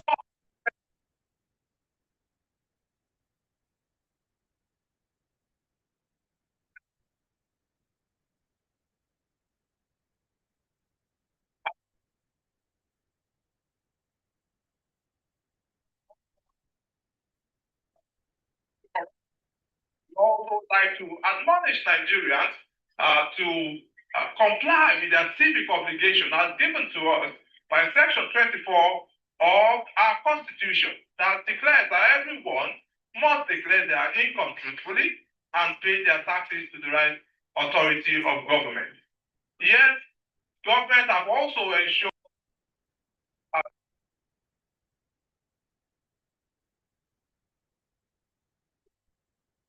system, understanding even the action, as said, only we should tax prosperity and not poverty.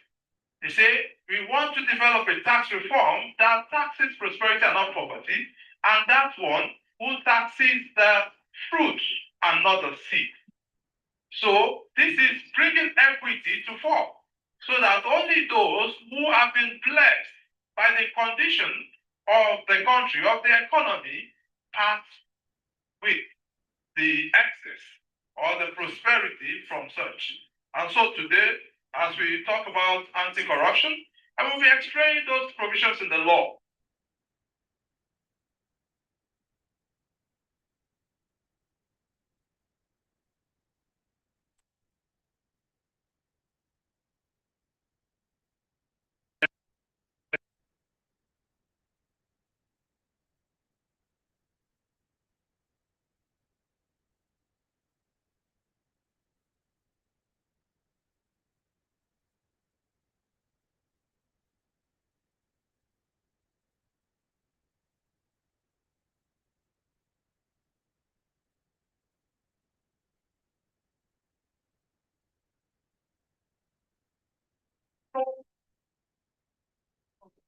Or to examine tax reforms and how it can curb corruption.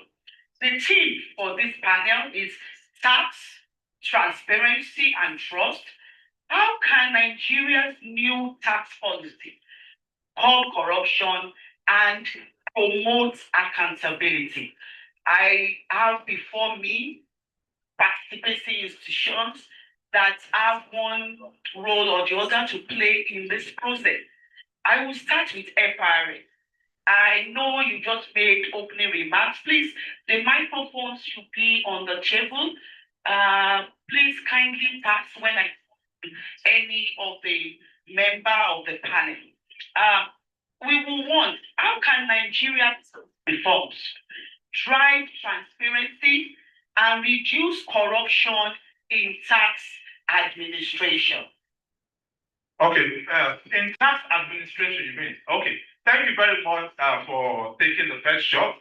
And that shot was also taken at me, because you're asking now corruption in my administration. Well, thank you very much. The first thing is, of course, gone at the era of brick and mortar, and everything is now done digitalized. So modernizing a tax administration even is one of the first steps. Every other thing we speak about, we have taken oath of secrecy to do the job the right way. We are humans and we all belong to one faith or the other, so we probably have all that. But practically speaking, the first thing to do is to reduce, to digitize the system. And when you do that, it creates a whole lot of transparency in revenue administration.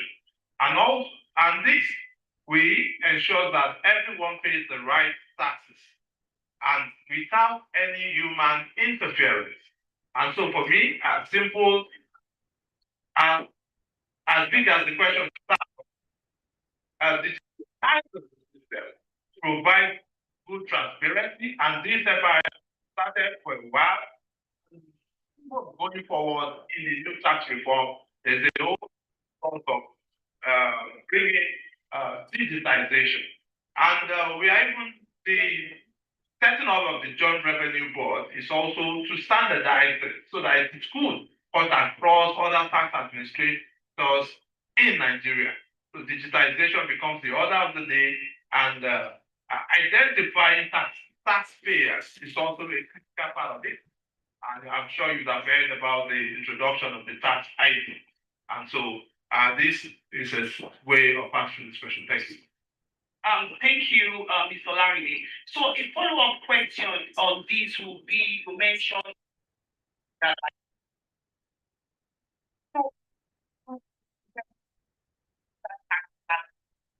with other existing agencies that has the role, such agencies that like CCP that does asset verification, declaration, and of course, will you be able to have human discretion protect in the process? Okay, thank you very much. You said you used the word integrate.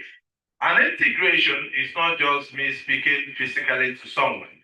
We can speak to you, FRS and ICPC, FRS and NFIU, FRS and CBN can sit down to discuss. We develop a parameter for integration, and the integration will mostly be technology, speaking to each other. Today, we have communication with the NFIU, and there's something called intelligence. We get intelligence that we can use further for tax assessment. And this has nothing to do with human discretion. So you get that information directly, and that is done. So what we just need to do is to have a common understanding.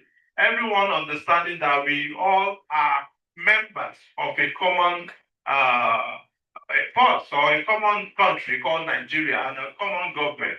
And we are all working for the betterment of the nation. Thank you.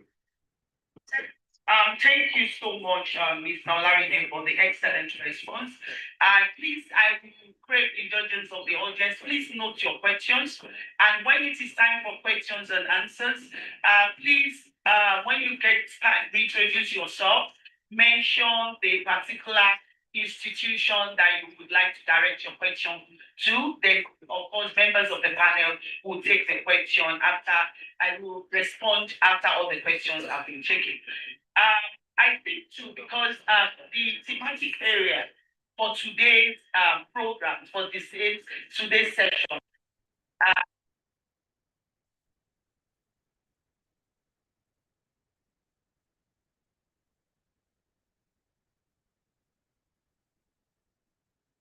a simple these tax reforms impact a common Nigerian, small businesses that are usually on the digital platform. How will these reforms impact them? Mr. Larry, me again? Okay. Thank you very much. Everything that has to do with tax, they will move to the next thematic area. Okay, well, how will it impact them? Now, I have said something, government said we want to tax prosperity and not poverty. We want to tax and not the thief. Now, for everyone who is here, so businesses. Let me first talk about the tax law. The new reform is now providing incentivizing many Nigerians today. So if you're doing, And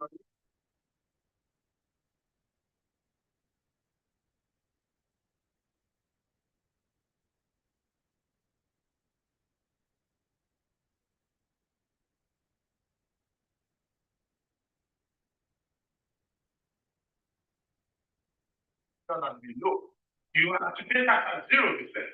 And this is ensuring that business can grow and having prosper before they start paying taxes. This is one of the greatest incentives in the law and government. And I would say, looking at that, it will help business to grow. And when they grow, they can provide employment for citizens. I think I will stop with this so that I don't take so much time. I can drill down maybe from further questions. Thank you.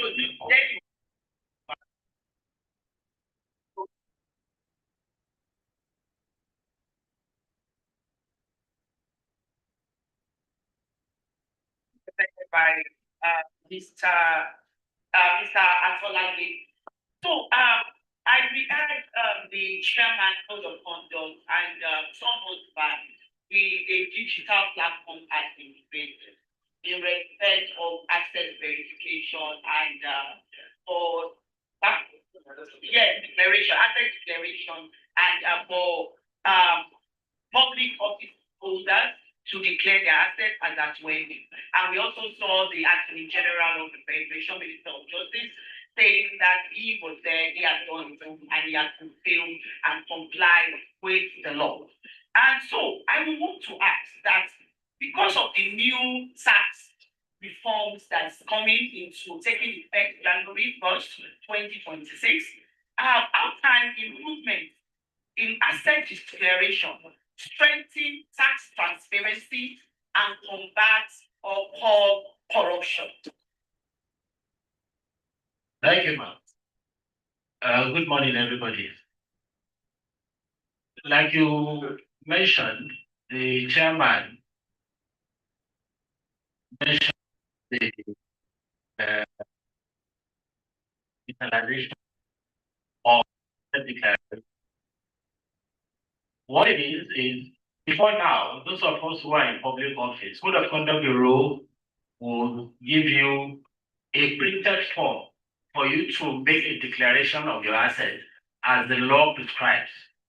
But now we are moving away from that so that you can go online, make your declaration and submit online. Okay? So how will this digitalization help in the tax transparency? Now, after you have declared your asset, there is another process called asset verification, which was what brought the Attorney General of the Code of Conduct Bureau yesterday.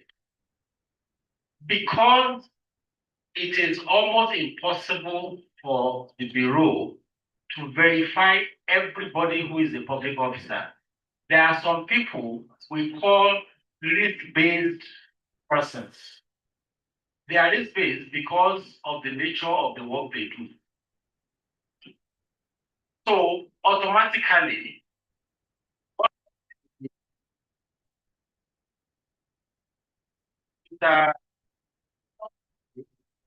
would come a risk-based person.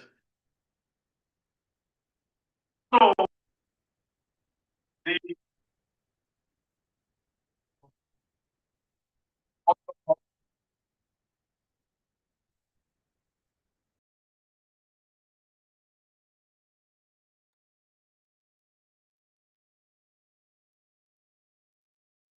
or for tax officials, not before now, maybe with the digitalization, it will come in. But before now, we know that there are a lot of under-table deals that tax officials and other companies and things like that. So, but with proper monitoring and verification from the Code of Conduct Bureau, like I said, they are going to be also part of the risk-based officials. Thank you.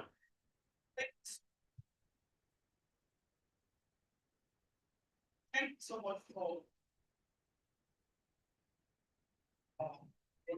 Professor. Thank you so much for your response. I will do a follow-up question, and one of it is that you mentioned human discretion and to avoid underdealing. What's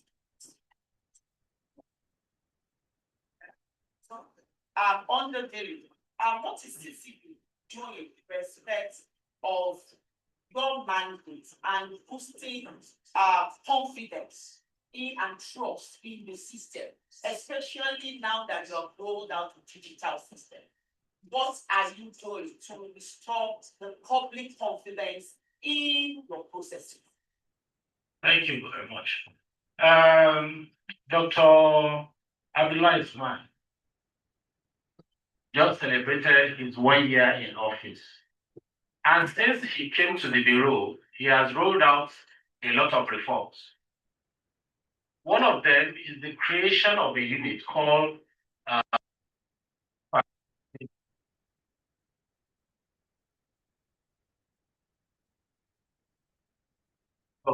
Financial Investigation and Forensic Unit. So what this unit is all about is to take individual declarations and analyze them and look for red flags. Now, based on some of these things that he has put in place, for the first time in the life of Code of Conduct Bureau, Code of Conduct Bureau has made recoveries since the new chairman came. We have made recoveries from public officials, and we are still going on. So the reforms being put in place, the digitalization, the new FIFA unit will help to ensure that some of the underdealings that we spoke about, there will be a serious monitoring of assets acquired by especially the risk-based public officials. Thank you. And of course, we'll also be expecting inter-agency collaboration. Very well. And yes. I will move quickly to Mr. Abid Mohammed, and he's representing ICPC. My question would be, how can we enforce them? We know the mandate of ICPC. That's preventive, and of course, you will descend into the arena when it's needs to be. So I will ask this question: how can enforcement and prevention frameworks reduce corruption in Nigeria's tax and revenue deficit? Good afternoon, everyone. First, laws are made, but they are not the silver bullet on themselves. There has to be enforcement.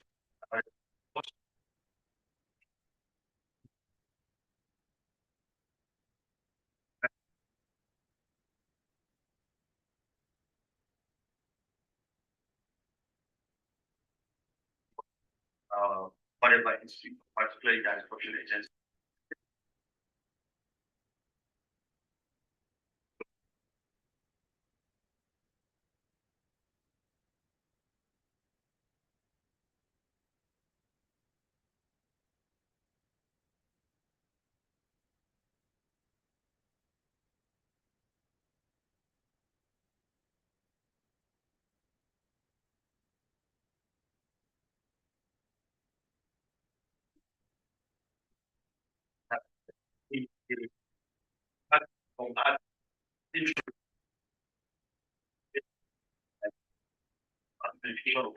Filing, the invoicing, and all of that. That would do something. Yes, we are found.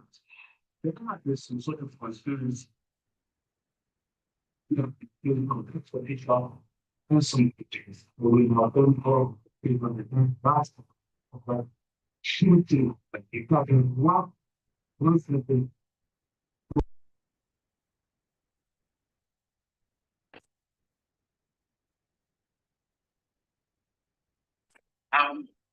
In the course of that investigation, we found out that there has been some sort of collaboration between some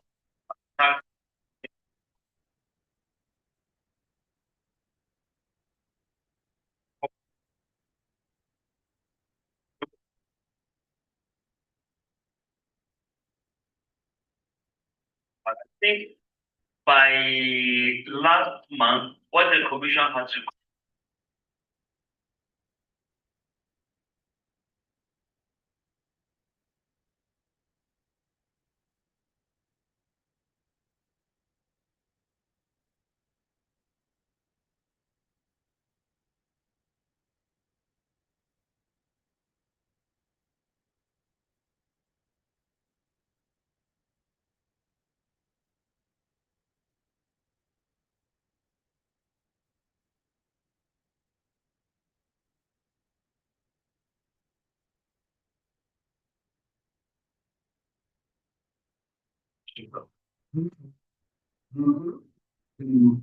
solution that we should on the draft of the fix on this side.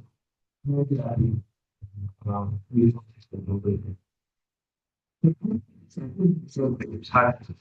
Each program has a problem that's synchronized with all.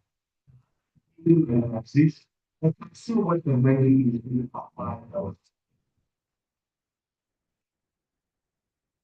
government does not do enough to infuse that confidence in the masses that okay, when you give this tax, you will see the result of your tax. Naturally, people would find a way to evade taxes or underpay taxes. So those are some of the measures that we need to put in place to ensure that corruption is minimized in tax administration. Again, talking about enforcement, we would like a situation where in each anti-corruption agency and in each, like particularly FRS, because FRS also to some extent an anti-corruption agency, there should be a tax team, tax fraud team, specifically saddled with the responsibility of being like the internal police of the staff there, and then the managing tax fraud matters concerning third-party companies.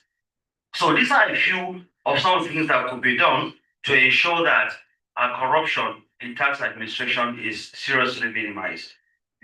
Thank you so much.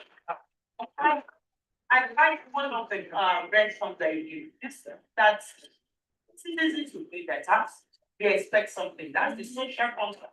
Meaning that when we pay our taxes, I will improve actually and you pay your tax, they're waiting government use my tax too. So it's a gift, it's a sympathy relationship. We give to government, government give back to us in terms of social infrastructure. And so I am also speaking the minds of lots of people that are seated here. Quickly, I will just ask because you mentioned about interagency relationship. So since the passage into law of this four new tax laws, what collaboration are you making with FRS in terms of taxpayer education, reporting mechanism, bearing in mind also, aside from the Nigerians, the citizens, there's also the other part of government establishment, the NPAs, which every year there's this corruption risk assessment. How is your institution bringing together all these platforms that are usually created before this tax reform, and how you intend to educate, sensitize, create awareness in respect of your mandate and in collaboration with FIRS? Okay, we've had an existing relationship with FIRS based on the existing law that is applicable today. The new Tax Reform Act, which is actually being proposed, like three acts together coming to, four different acts coming together. We are at this level trying to understand the details of the laws. And then with that, we've been talking with the FIRS already on how to strengthen our collaboration with a view to helping in the enforcement of every provision of the new law. So we've been talking, but beyond that, we've enjoyed a very good relationship with them over the years. They report matters to us, we report matters to them. And then, of course, not only the FIRS, because the whole thing is about the entire anti-corruption agencies. With Code of Conduct Bureau, we already have this relationship where we get information, we exchange information from one another. But the one that we need the most now, like you have mentioned, is actually with the FIRS. I know we have a platform that we communicate with each other. Even last week, the director of investigation was in our office in furtherance of an investigation that we're doing. But we have asked for better collaboration in terms of it's their purview. They will know the act, the provisions of the law much more than any other body in Nigeria today. So we are collaborating, we are planning, proposing a collaboration where our staff will be trained by the FIRS on the implication, the ramifications of the new tax laws. And then with that, we'll not only try to enforce the relevant provisions of those laws, but we'll also use our public enlightenment department to carry this message, the underserved, to the grassroots, for the common man to understand what the law requires of him, his obligations, and his responsibilities, of course, and what he should expect from government. Because as you are telling people, pay their taxes, not to evade taxes, you also have to inform, check government expenditure to ensure that they put their in there, and then remove the opacity. Well, you will have to. I think that one is the FIRS that will have to do that. Remove the opacity. Government tax administration. How much comes? How much is going? People need to know that so that you build trust and confidence in the people.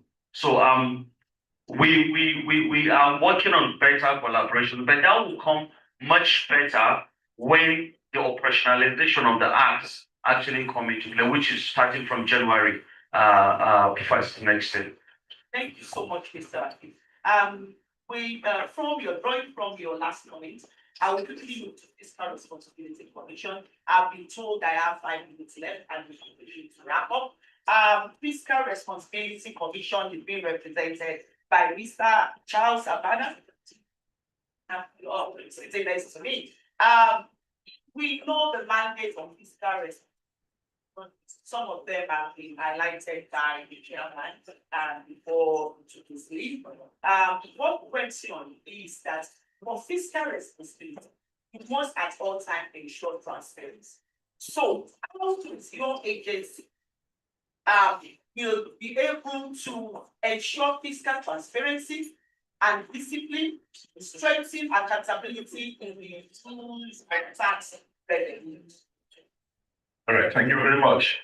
I want to start by saying a very happy 2025 International Anti-Corruption Day to everybody. For the benefit of our young ones who are here, Fiscal Responsibility Commission is charged with ensuring that there is transparency, accountability, and prudence in government spending. Issues around revenue and expenditure, how government gathers its funds, one of which is through taxation, how it spends those funds in a manner that is not only put for response to the needs and the aspirations of the citizens. Because under the Fiscal Responsibility Act, it's clearly recognized that the government, whichever official of government that is holding any position in administration is holding it in trust for the people. And so that law has come to set out the standards and the framework by which government funds must be administered for the benefit of the people. Now, Section 2 of our Act specifies that the Commission shall have the power to compel any person who disclose information regarding government revenue and expenditure. Now, that's the beginning point of it. You have a duty that you are FIRS collects tax, or Ministry of Finance that spends the money, or whoever, to account for any money that comes into your coffers and be able to explain how you have utilized that money. That is the responsibility. That is where responsibility comes into it. All of us here will agree, even the youngest amongst our the students here, that if you have a father, for instance, in your house that doesn't bother about paying house rent, paying the electricity bill, collects his salary, goes to a bank to blow it up, will you contact such a father a responsible father? No, that's what we're saying. fiscal responsibility is to show that you must also be fiscally responsible in utilizing government funds. That anti-corruption comes into it. The topic of tax, transparency, and trust, they must go together. Without trust, you are going to take any obligation to either. So FRC, we are very, very interested in transparency because we know that corruption thrives in an ecosystem of opacity, of secrecy, if you like. People who are not willing to be open about how much money they have gathered as tax, for instance, for talking about tax, are more likely to divert the money to other purposes. I'll give you an example. If you are traveling, you will see some places where they are building roads. They'll put a signboard, big one, Sukuk begins here. How many people have seen it? Yeah. What does that mean? That they borrowed money through Sukuk and they use the money to build this road from this point to the other point. Have you ever seen anywhere they put a signboard? The tax you pay, it begins here. That is where the trust element comes in.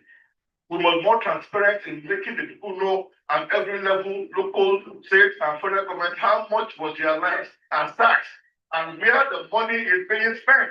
The big board, your tax begins here. That's when people have trust.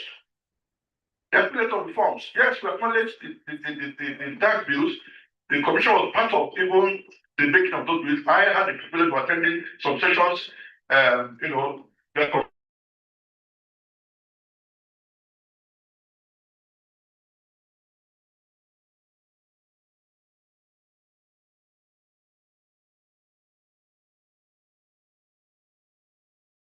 government must demonstrate and be more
excellent discussion, excellent remarks in terms of the workings and operations of your agency. Well, quickly ask, just as a follow-up question, I would ask, what is your agency doing in deploying information, fiscal information, making it more accessible, especially for the public and the youth especially? What is your contribution? What has happened is that by virtue of the Fiscal Responsibility Act 2007, every agency of government has a duty to be transparent and to be accountable. It's not just us. We also do that. We also have a duty equally. And that's why every agency must have a website. And that website must upload their audited financial statements for the year ended before the end of July of every year. That is 7th month of the year. And for many agencies, especially those which are listed in the schedule to our act, they must also send copies of those audited statements to the commission, because we have the duty to scrutinize their audited financial statements and determine whether there are some operating surpluses or independent revenues that they are obligated by law to pay or to remit to the Consolidated Revenue Fund, CRF. So the point is, any agency that is not transparent, that is not accountable, that does not publish the audited financial statements, especially and also their budget, because we look at the budget side by side, the financial statement is already in breach of the law. You understand? So every government agency at every level, at whatever level, state, local, federal, has the duty to do that. Very soon, and I want to say, I don't know whether my chairman said it, but it's important. Today, this Anti-Internet Control Day, the commission just formalized an MOU with the ICPC, you know, and that MOU is very robust. Those areas in which our law has not given us enough strength to bite, as it were, we're going to use the teeth of ICPC to bite those agencies that do not comply with the law.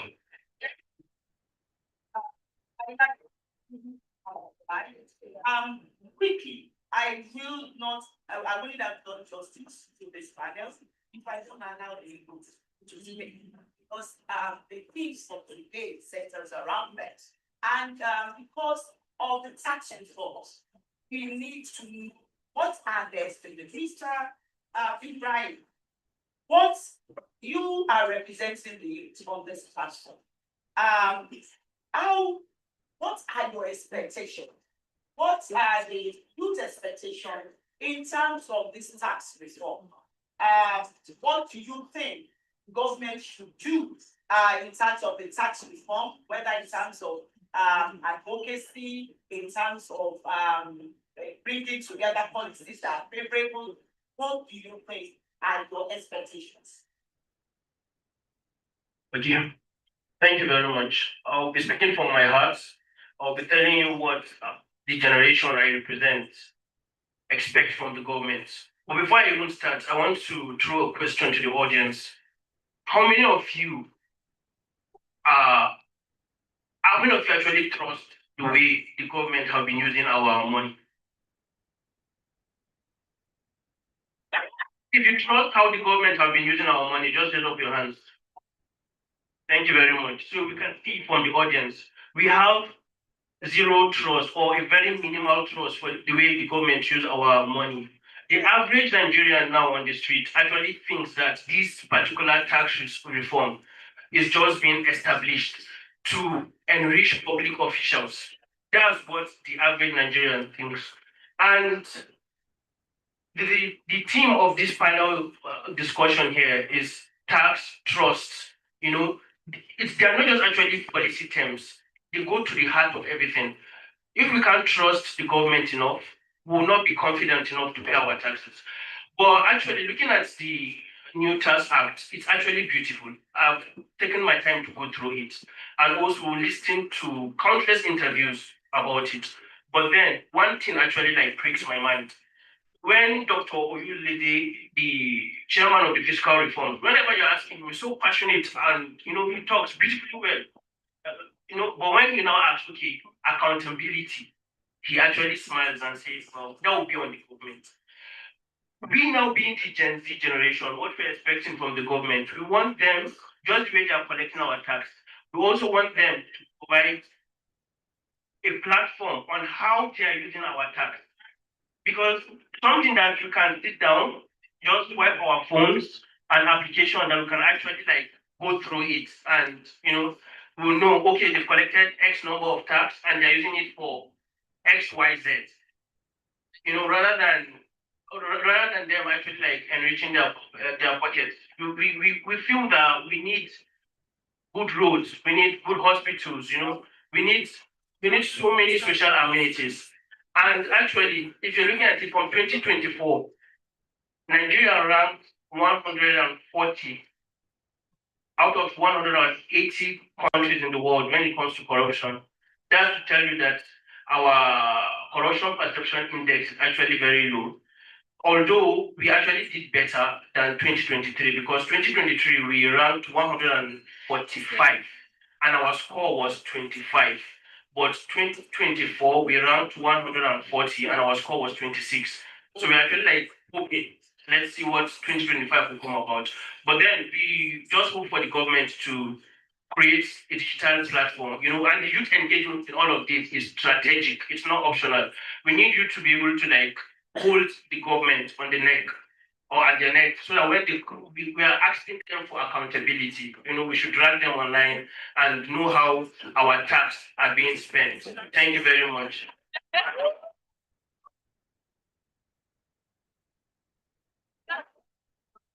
I can see that you have a very rousing response from the audience, but I will push the question back to you, and I will ask, what innovation and the youth of the state we have had in the past? The former head of state that said that is placed in Nigeria, but we know today we do not have this in Nigeria. We have the hard-working and strong Nigerians, and we are ready to innovate. So the point is, what will you as a youth, what do you expect from government? What collaboration do you expect from government? So we don't vote tax taxpayers. 50 seconds. Okay, 50 seconds. 30 seconds. Well, to be honest, the question cannot really be answered in 30 seconds, but I would try my very best. The collaboration we are expecting from the government, the government has to bring us on board. First of all, we don't want to hear what actually happened in 2019, about the elections and all of that. We should come together, bring up, we should make like an application, an app that can make it easy for each and every Nigerian to be able to track the corruption, the tax. Let's know how much is being collected, how much is being used, and we also don't want white elephant projects, whereby projects are being awarded not based on merit, but based on patronage. Thank you so much, Mr. Ibrahim. We will the last panelist will be late. Mr. Godwin, I will ask this question, and please, if you can take it in 1 minute, I will be very glad. How can the extractive sector transparency improve tax accountability and reduce corruption? Thank you very much.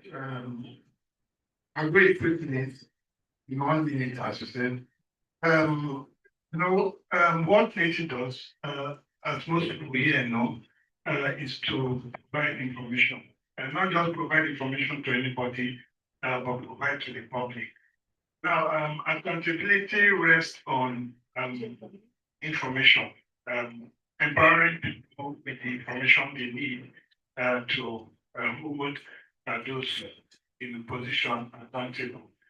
One way we can make it, can improve that, it's something we're already doing, is to continue to provide our information in a manner that resonates with the different stakeholder constituencies. For law enforcement, for instance, we need to disaggregate the data that we provide to such a level that it will be able to help them to better pinpoint and trace where leakages are happening. So they also provide information on beneficial owners. It's a good thing that the new tax law is asking banks to look into people's salary returns. The beneficial ownership implementation project in the extractive sector has challenges of how do you actually identify the real beneficiaries of the funds that come from that sector, so you know who is trying to evade revenue due to government. So we hope that vision of the new tax law will help us in working with FRS to begin to identify who is, benefiting from revenue or money that they are not disclosing or declaring to government. Thank you. Thank you so much, sir. The last be one word, one commitment. What is the practical from your end as a youth? What is your commitment today to improve transparency in the system as a youth? One word, 1 minute, second. Yeah. Integrity. Thank you so much. I move to FRS. What will be your commitment to the transparency and safety. Okay, thank you very much, compliance. As an institution, well, I think before I talk, I need to address some things. About FRS setting up an anti-corruption, you have a whole department that is on anti-corruption. So that's done. The second one about the opacity of reporting of government transactions. Every month, the revenue is being reported when they are being shared, in fact. So it's clear. And I just now, in terms of revenue, today, when you talk about revenue and administration, FRS does not actually even collect the physical money. It goes straight to the federation account. And so what we say is that proper coordination and compliance will help us to move forward. Thank you. FRS coordination, maybe one word. Okay, for native it will be inclusiveness. Yeah. Thank you very much. To CP, one word. One word.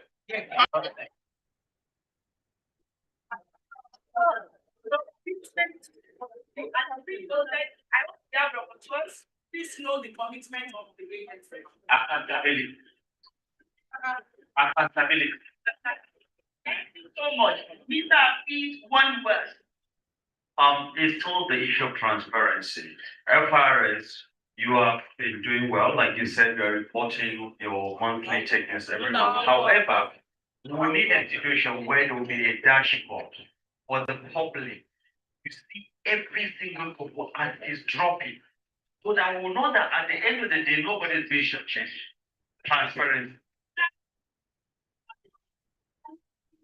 FRC, that one word. Sure. Collaboration, fantastic. So, as we draw the curtain on the panel discussion, I first will thank the panelists who've done so well, even despite the constraints of time, we'll be able to handle the team that's been put for us as discussed. I will leave with the parting words, and I will say when Nigeria will trust the tax system, when they see fairness, openness, and responsive use of public resources. So the agencies, interagencies collaboration is key. Transparency will and the trust will be rebuilt. Thank you so much. Portugal.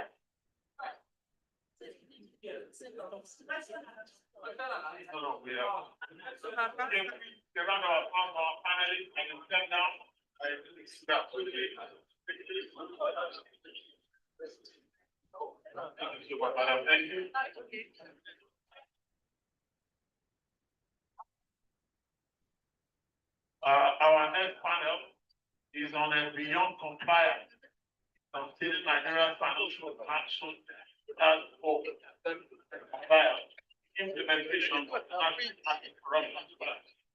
I want to quickly invite the moderator and the members of the panel to come to the high table here. Miss Lydia Ghana will be the round of applause for her. Come this way. I have the Honorable Bashir Abubakar, the Chief Commissioner of Public Complaints Commission. Please come to take the style of panel, sir. This is the I also have the Federal Ministry of Justice, Mrs. Kim Kalibu, Director of International Criminal Justice and the World Commission. Mrs. Hiro Kalibu, please join us. From the Economic and Financial Crimes Commission, here is Mr. Harry Eric, Director of Special Control Duty for Money Law. Please come inside of the panel. We also have the joining them.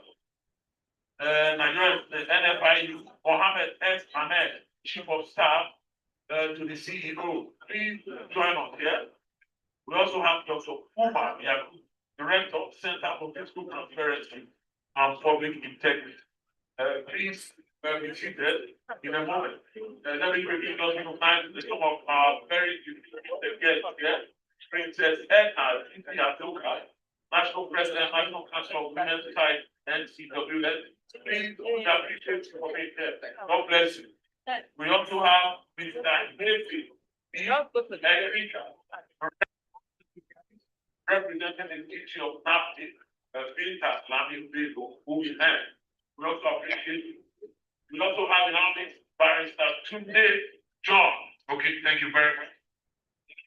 We also have barrister Tunde John, Director, Internal Affairs and Provost Marshal, representing the Chairman, Chief Executive Officer of NDLEA in the person of General Buba Marwa.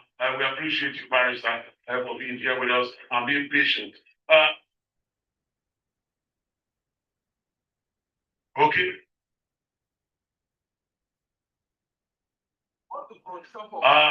I want to quickly invite Ms. Bosede Oguntubero of Tuga, if you're here, please come over to the podium as we quickly invite the young persons for their presentation while the panelists will just give us a moment.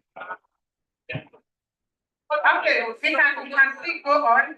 Can I call on Government Day Secondary School to say the three debaters, then Model Secondary School, Betama, please come forward. Good afternoon, everyone. We come to the crux of the issue today. We are about to talk or hear from the children, our youth. Now, this journey started on 25th of November 2025 at the Economic and Financial Crimes Commission Academy in Cairo with 7 schools. We have Dublin International College, Lokogoma, Federal Boys College, Apo, Footprints, School Guarimpa, Model Secondary School Meitama, Government Secondary School Duse, and Blooming Heritage. But at the end, we have 2 schools emerge the winners, and we're going to hear them today talk to us about youth activism does not curb corruption than institutional reform. So we're here to hear their views today. We have our judges, a panel of judges, carefully selected from outside. We have Mrs. Chizoba Onyemena. Please come to the front, Mr. Kasimir Igokwe, Mrs. Amaka Nwatuegu, and our timekeeper here is Mr. Adedai Odumoroti. So we are scoring you based on these points: knowledge of subject matters, and logical flow 30%, organizational flow and teamwork 15%. Please, can we have our judges here? Our timekeeper, please come to the front. Organizational flow and teamwork 15%, timing, grammar, fluency 30%, general appearance, that is in terms of neatness of uniform, hair 15%, punctuality is 5%, while concluding statement by either our first speaker is 5%. So these are the points we are going to be judged on. We are quickly moving to that point. Please, our judges, have we settled in now? We'll call on our first speaker. Our first speaker from Government State Secondary School is not now, please. I'm just trying to introduce you. Adelinga Favor, second speaker, Honor Hangozi Grade, third speaker, Ochidi Excel. From Model Secondary School, Metama, we have our first speaker is Eguruji Princess, second speaker, Yamusa Peace, Faith Jojo, and third speaker, Christopher Christie. So the background of our judges, Mrs. Chizoba Onyemena, she's an educationist for over 2 decades. So we know she fit for this assignment. Mr. Kasimir is a known and well-known and well-experienced media personality. Then Mrs. Nwatuegu, she's also a well-known administrator. So we've carefully selected these 3 judges so that they'll be very objective in their marking, so that at the end of this session, we will not have an issue with our results. So please, our judges, are we ready?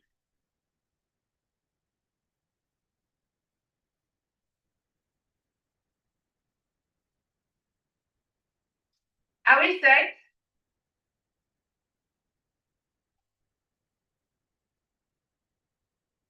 Okay, we have modern secondary school Maitama speaking for the motion. And I say the topic again, youth activism does more to curb corruption than institutional reforms.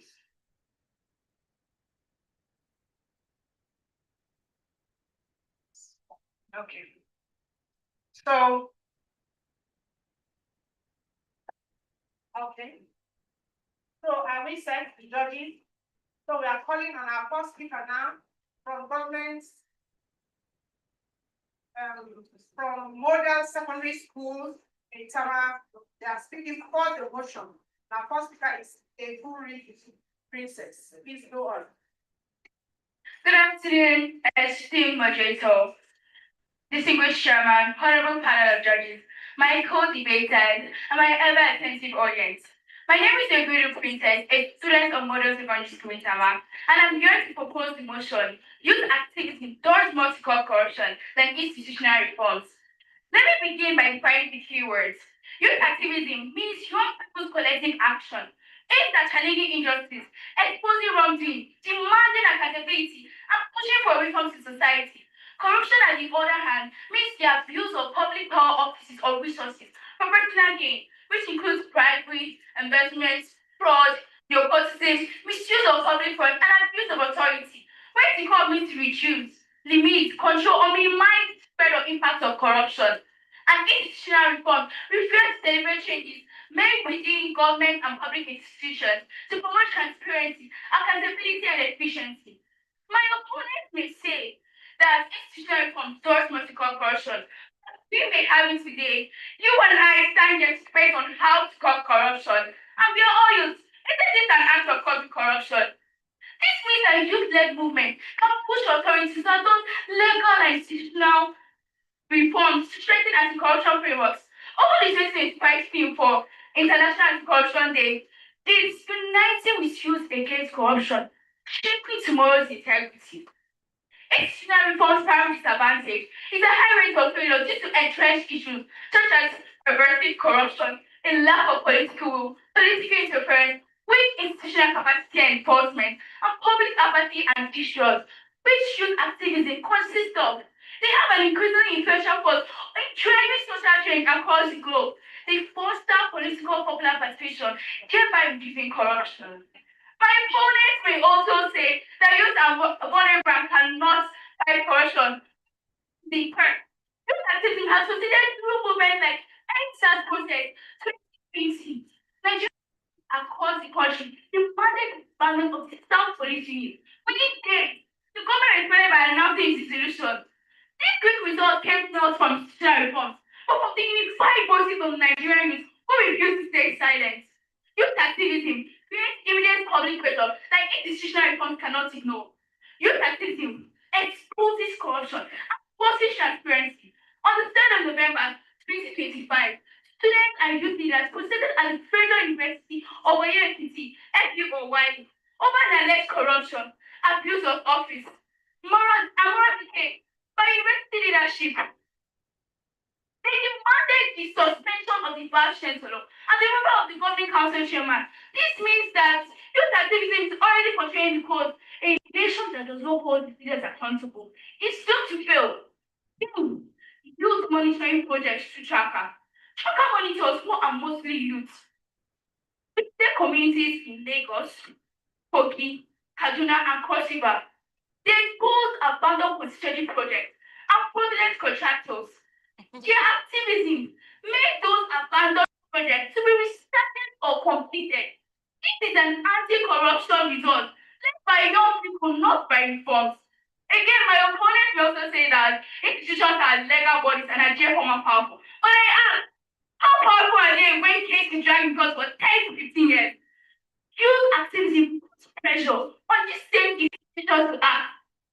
Help these voices, institutions, we agree, remain slow and silent. I hope with this point of mine, I'll be able to convince you and not confuse you that youth activism does not cause corruption. Thank you.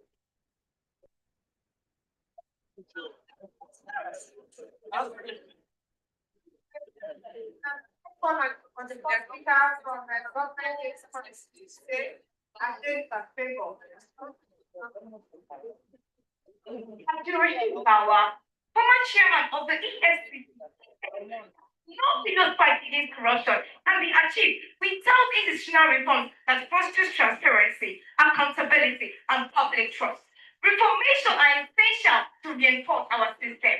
Good day, Mr. Chairman, hands of choice, accurate timekeeper, my coordinators, and gentlemen, and my fellow students.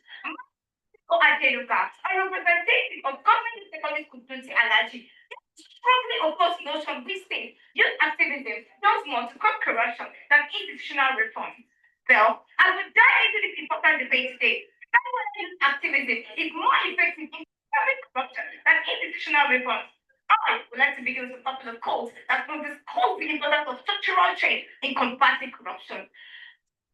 And Kofi Annan said, and I quote, former United Nations Kofi Annan said, and I quote, institutional reform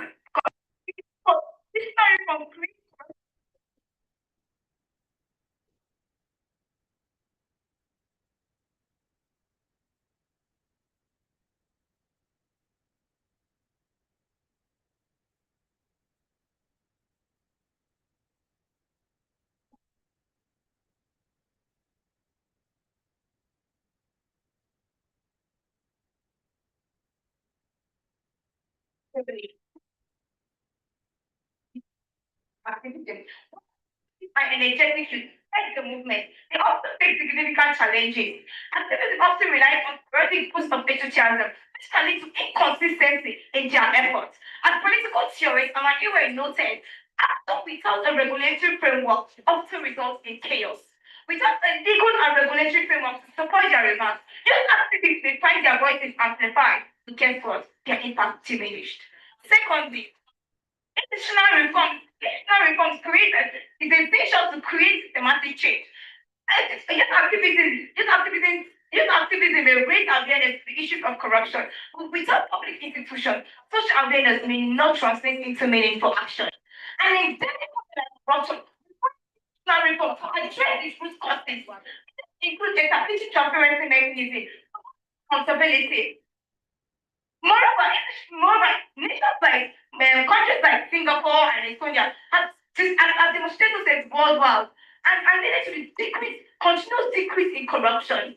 In contrast, relying solely on youth activism can be of temporary change without a structural guarantee. Thus, strong institutional framework is crucial because it provides a bedrock on which so-called activism can build and flourish. In conclusion, while this activism is vital, it is ultimately institutional reform that when this activism is playing a crucial role in raising awareness, it is ultimately institutional reform that addresses its root causes by establishing mechanisms. Strong institutional frameworks foster accountability, promote transparency, and create an enduring impact that youth activism alone cannot achieve. As we navigate the complexity of corruption, let us remember that structural change and passionate advocacy can create an unstoppable world for good. And I listen with this quote by Muslim Bravado, chairman of the EFCC and current chief security advisor of the president. He said, and I quote, to truly eradicate corruption, we must overhaul our institutions and strengthen them in the bedrock of sustainable governance and the key to unlocking Nigeria's integrity. Thank you very much.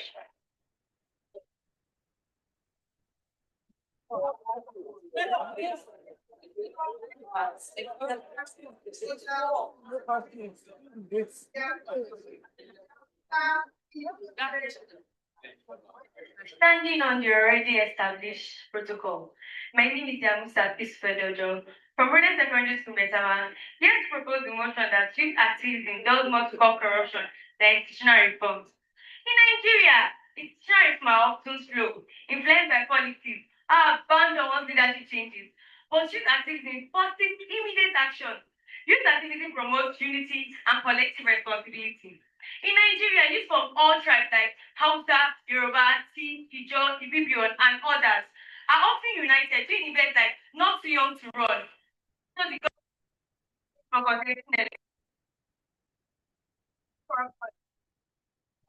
governance, allowing fresh ideas and discouraging the old ways of doing things.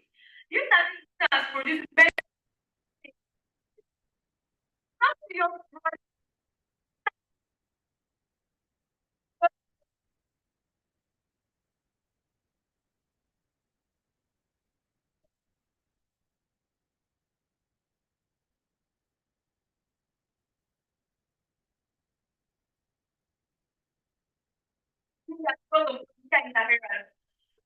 Officials vote for years, but the youth are not controlled by politicians. They speak boldly and freely. As create accountability from outside, when corruption cannot easily influence them. Just about $400 billion this is corruption. The one with the scandal of former Accountant General of Nigeria, Ahmed Idris, who was arrested in 2022 for laundering funds of public funds. After learning this, do you think that National Reform can help stop corruption? When the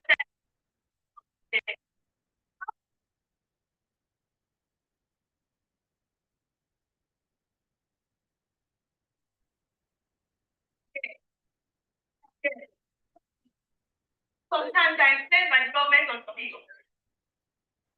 Only the institution can enforce laws and punish corrupt officials. Yes, law exists to stop corruption. But in Nigeria, this law often fails without young citizens pushing for change.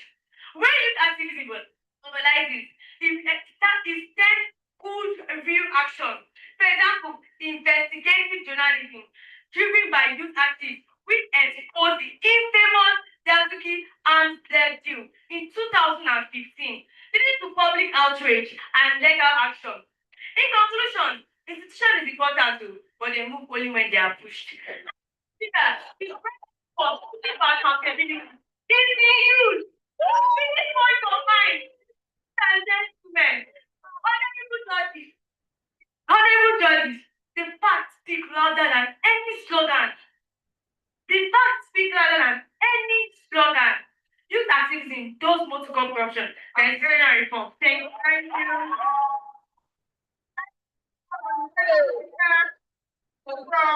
Yes, okay. Secondary school honor and study grade. So, house of fire. The youth brought me with buckets of water. Right? Yes, passionate, but ultimately overwhelmed. Why? Because the fire hydrant, our institution, cannot fix. Based on the already existing protocols, my name is Salah Hancock Degree, a proud of the institution students of GDSS to say Alhaji, and I stand here today to strongly oppose the motion which states that youth activism does not cross corruption and institutional reforms. Youth activism is like a wildfire. Yes, spectacular, stunning, and momentarily blinding. Yes, external reform is like a wildfire, spectacular, passionate, and momentarily blinding.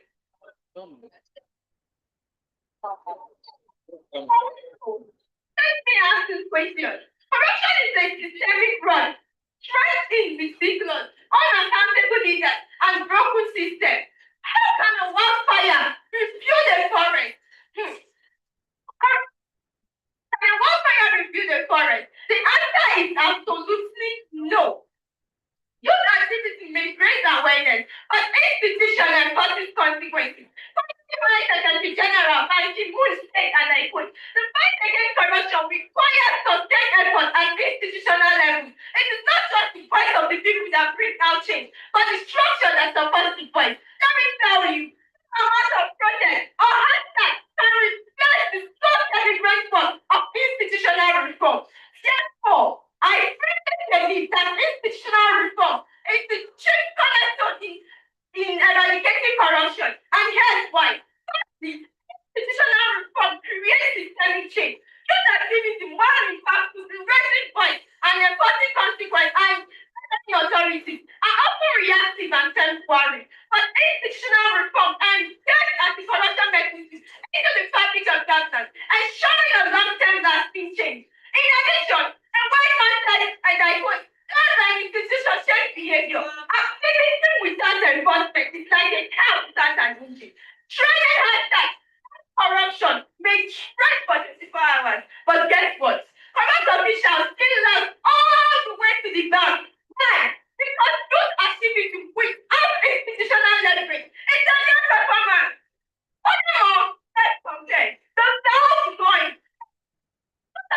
a loud noise. First, effective shot, institutional reform, awareness, decision and causes consequences. Imagine a society where the youth shall say the first last judges to jail those things. Without reform, activity is like a megaphone with no juries. Oh, what an irony of energy without architecture. In a nutshell, youth activity is essential. Yes, because when youth activity raises awareness, thank you. Thank you. I now call the third speaker, Christopher Christie. Standing on the established protocol, my name is Christopher Christie. I am a student of Modern Secondary School, Metama. I stand here today to strongly propose the motion which says youth activism does not to curb corruption than institutional reforms. Institutional reforms often fail because those in power resist change. Many reforms are planned but never implemented because some leaders who benefit from corruption frustrate them. Youth activism breaks this cycle. It challenges leaders openly and demands through action. Youth activism represents the future. Nigeria has one of the largest population of youth in Africa. Their energy, creativity, and technology skills give them more power to expose corruption than slow government reforms. Institutional reforms are important, but can't work without citizens, especially youth, pushing them. Youth activism is the force that makes reforms effective. My opponents may say institutional reforms created laws like the EFCC Act. Yes, that is true. But what is the use of good laws if citizens do not demand enforcement? Youth activism ensures that these laws are used and not left on paper. Youth activism offers a stronger people-driven approach. Young Nigerians have numbers, energy, and public influence. Movements like the 2012 subsidy process showed that youth can demand accountability and force government explanation. Even if corruption cannot be stopped immediately. In conclusion, institutional reforms are important. Youth activism plays a crucial role in ending corruption. With this point of mind, I rest my case. Thank you. First one said, and I quote, you cannot fight corruption with anger alone. You fight it with a system that cannot be broken. I am finding what you did yourself. Until the government is secondary school start hatching. And people is strongly opposed topic. State, if that does want to stop corruption and institutional reform. Oh, I think it is a simple question. It is not strong when the goods are rotten. Because it is like shouting at the list of fixing the with themselves. The Society of Olaoba, a public administrator, put his best. He said, and I quote, the fight against corruption did not infringe by passion of youth alone, but by a marathon, which requires a constant commitment of institutional reform and uphold the rule of law. Of tomorrow. But let me ask you, for us that strong, tomorrow changes this sense to be. If you doesn't alone can stop corruption, corruption are like because you make youth protest almost every month. Your activity is powerful. Yes, it draws attention. Yes, it raises voices and awareness. No doubt, but awareness alone cannot stop corruption. Yes, awareness alone cannot stop corruption. Because noise cannot replace structure. Passion cannot replace policy. And most importantly, a trust cannot replace functioning unit. Just as Nelson Mandela once said, and I quote, if corruption is a disease, then transparency is part of the treatment.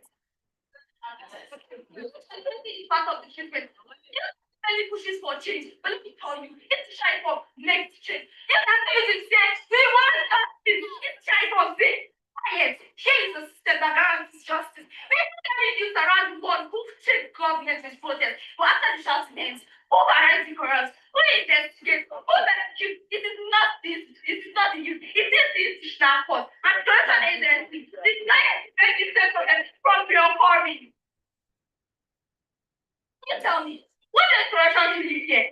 Does it get proud, noise, or slogan? No, it doesn't. It gets one thing, which the system cannot bend. Change is not part of voices of the youth. It is part of the institutional force. These are all part of the rule of law. These are the policy. Thank you.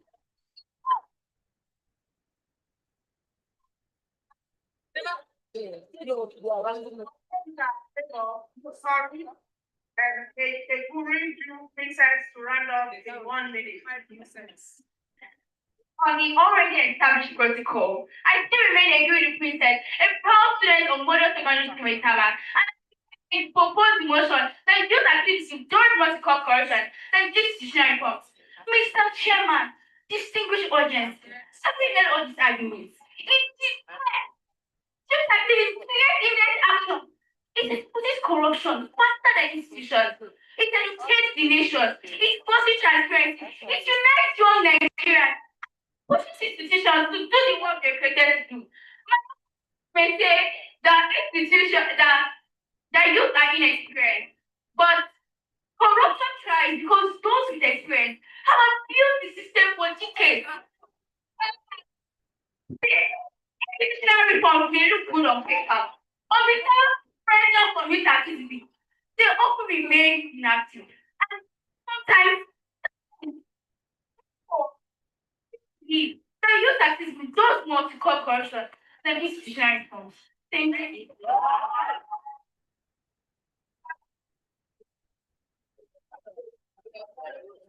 For the already established protocol, that and my teammates refuse to be swayed away. However, let's take for instance in our school.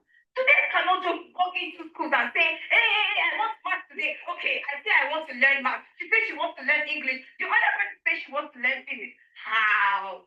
We need to follow the rules and regulations of the school in order for everybody to learn effectively. And I left you with this quote by Mohammed Mustafa, the former chairman of ICCC. He said, and I quote, institutional reform is not just necessary, it is vital. Then you build a robust framework that prioritizes ethics and places the demand of the quality above all. Thank you very much.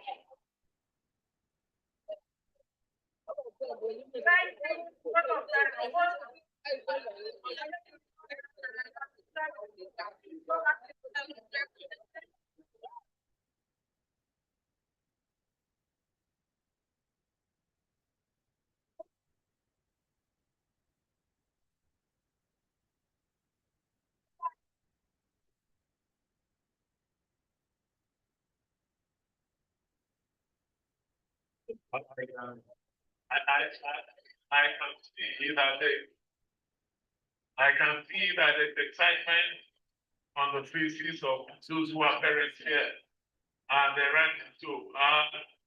I mean, without prejudice to the result of the debate later, I want to say there is no doubt that Nigeria has a bright future ahead with this kind of plan.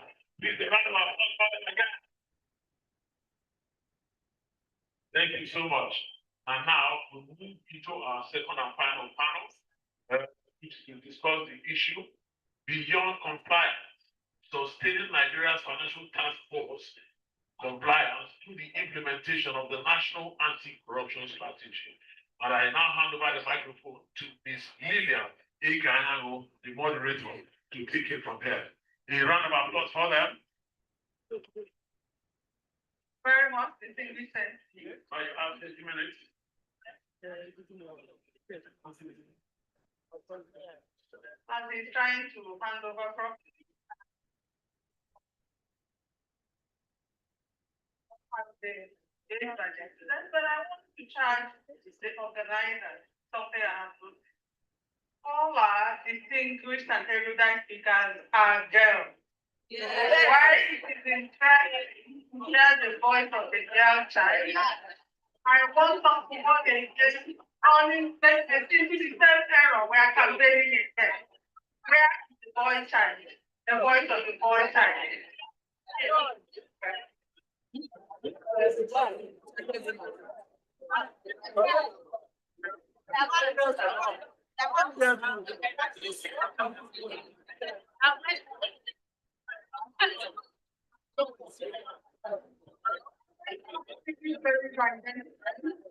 Our panel this afternoon is going to speak on an issue that is very crucial for Nigeria, for which we have been rejoicing for several weeks now, which is the removal of the Nigeria from the grey list that we have suffered for several years with dire consequences. The panel is beyond compliance, sustaining Nigeria's FATF compliance through the implementation of the National Anti-Corruption Strategy. On the panel this afternoon is the Public Complaints Commission, represented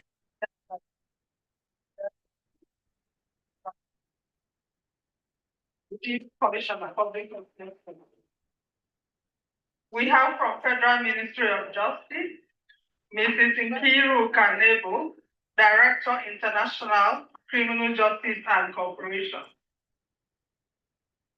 From the Economic and Financial Crimes Commission, we have Mr. Harry Erin. Is the EFCC here? Oh, okay, sorry. It's presented by Mr. Frank Osani. The EFCC is represented by Mr. Osani. And the Nigeria Financial Intelligence Unit, the beautiful bride of the moment, is represented by Mr. Mohammed Ahmed, Chief of Staff to the CEO.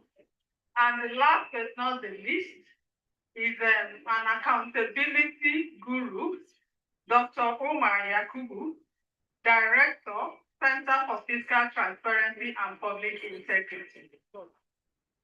Our panel is this afternoon is quite distinguished. Many of us here are familiar with the National Anti-Corruption Strategy. But I will recap very briefly what that strategy is all about. It's the Nigerian strategy to combat corruption from the root and taking care of all facets of the society as well as up to the subnational level. The strategy has some 4 pillars. We have 5 pillars actually. We are trying to remember off by heart. There's the pillar on criminalization and law enforcement, the very strong pillar on prevention of corruption. We have the pillar on asset recovery, and then we also have a pillar on something to do with public ethics and integrity. And if I still remember correctly, if I will tell you when I remember the pillar. These pillars, if they are fully implemented, are supposed to ensure that corruption is checked and rooted out from the roots.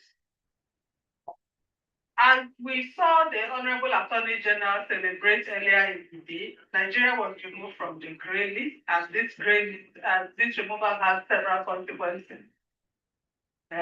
Somebody pointed out one of the results, the beneficial results, that we can now, with confidence, do international transactions without being knocked off the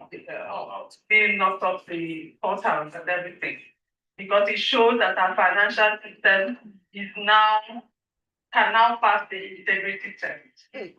But having achieved this milestone, it is important that we sustain it using the National Anti-Corruption Strategy, which we adopted several years ago. Because if the strategy is being properly implemented, that means the corruption and lack of integrity that got us into that list in the first place will not take root, and we will not stand the risk of being knocked off again. So this afternoon from these panelists, we are going to hear what they have done, what they are doing, and what they intend to do to make sure that we sustain the progress we have made. The person I want to hear from first is the agency I have described as the beautiful bride of the day, the NFIU. Please tell us the immediate case of this removal from the grey list, and then what is the next step? Are we going to rest on our wall, and what are we going to do to make sure that we don't return to that grey?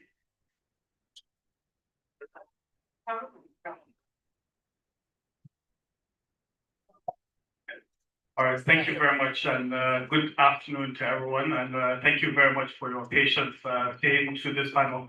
And first, before I respond to your question, Madam Lillian, I would like to extend my compliments to the debaters that we had today in front of us. I think they did an excellent job in articulating their positions.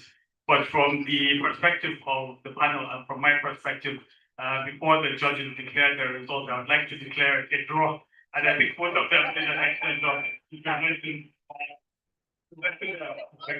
So let me speak to the issue we're facing today. When we talk about the Financial Action Task Force, one of the things that's said about FATF is that it's the single most important international institution that very few people know about.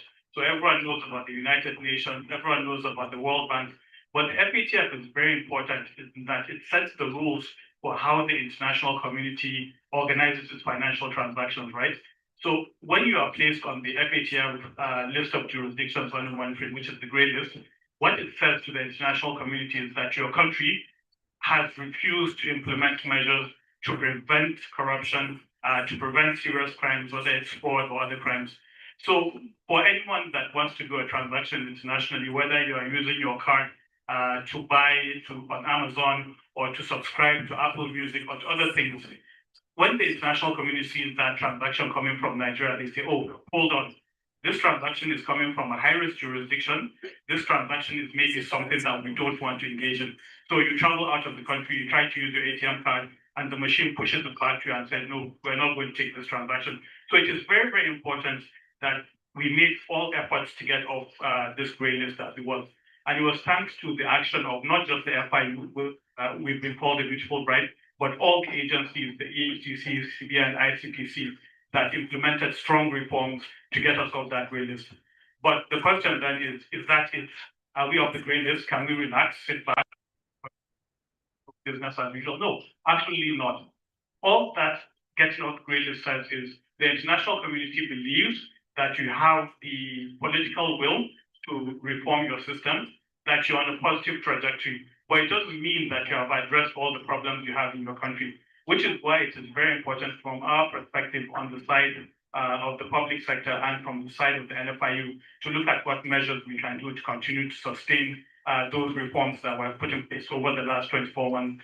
And the first thing is we have to get away from this issue where we allow the international community to judge us and to put pressure on us.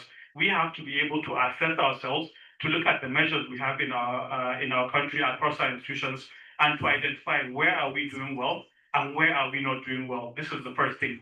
And the NFIU is leading this effort. We are putting in place an annual evaluation program where every year we look at all the aspects of the Financial Action Task Force, whether it's the strength of our anti-corruption, the strength of our regulatory bodies, the actions and prosecutions that we have, and to see, are we still meeting up to the same standards? This is the first thing.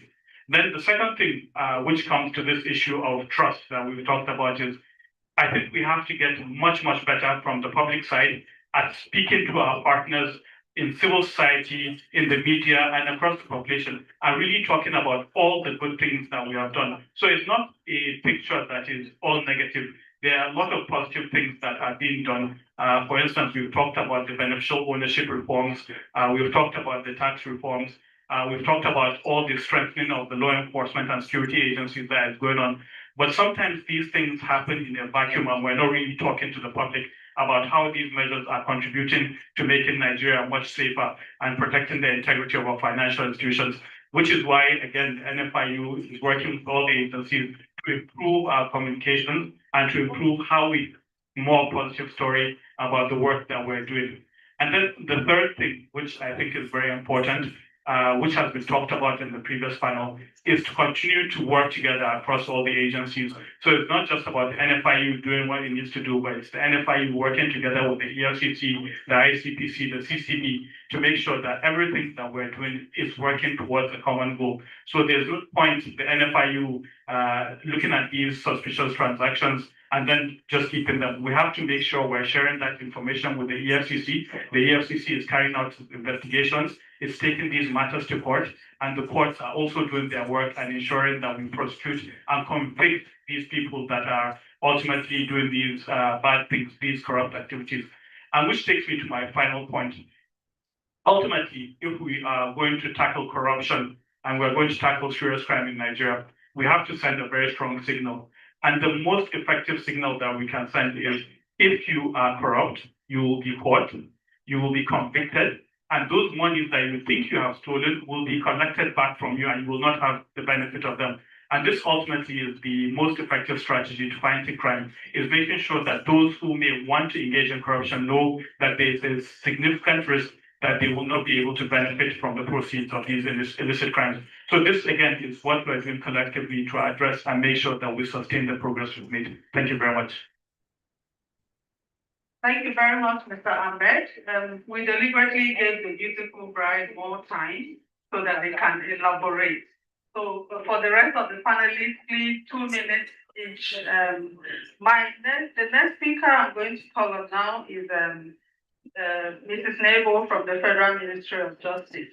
The Federal Ministry of Justice is not only the custodian of the National Anti-Corruption Strategy, it is also the custodian of various initiatives, including the sustained efforts done by the committee to make sure Nigeria is removed from the grey list.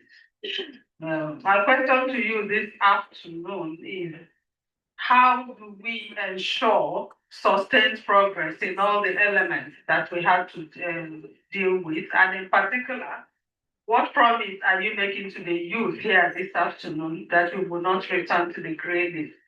Thank you.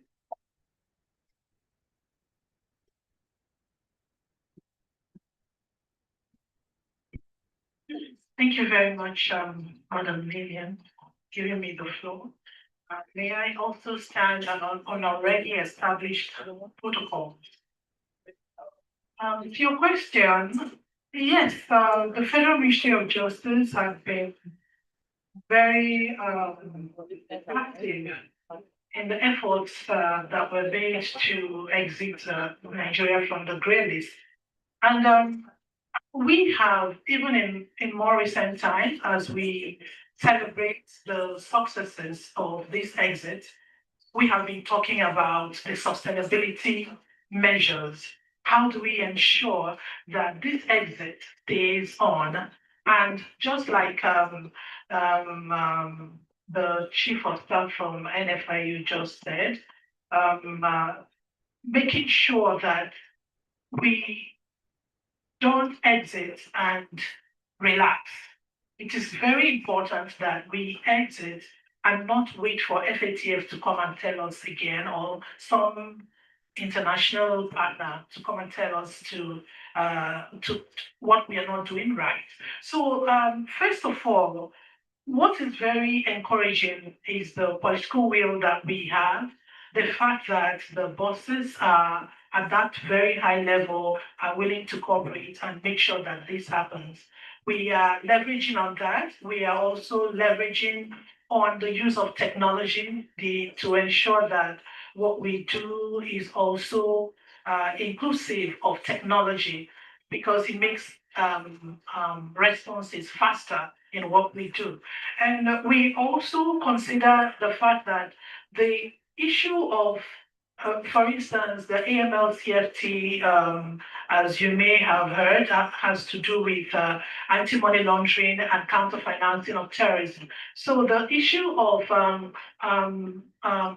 countering the financing of terrorism and as well as money laundering, we ensure that there is a good, a robust legal framework, and that not just that it is available, but that it is frequently reviewed and updated so that it goes with the trend, as well as ensuring too that if people have been maybe arrested or and they should be tried, and there should be punishments that is proportionate and dissuasive enough to deter others, like a deterrence to others, to ensure that people don't go back to doing that.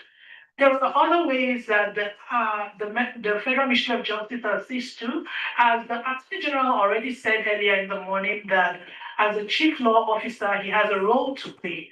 And that role is the coordinating role, the role that brings about what other speakers had already said in the morning too, the issue about synergy.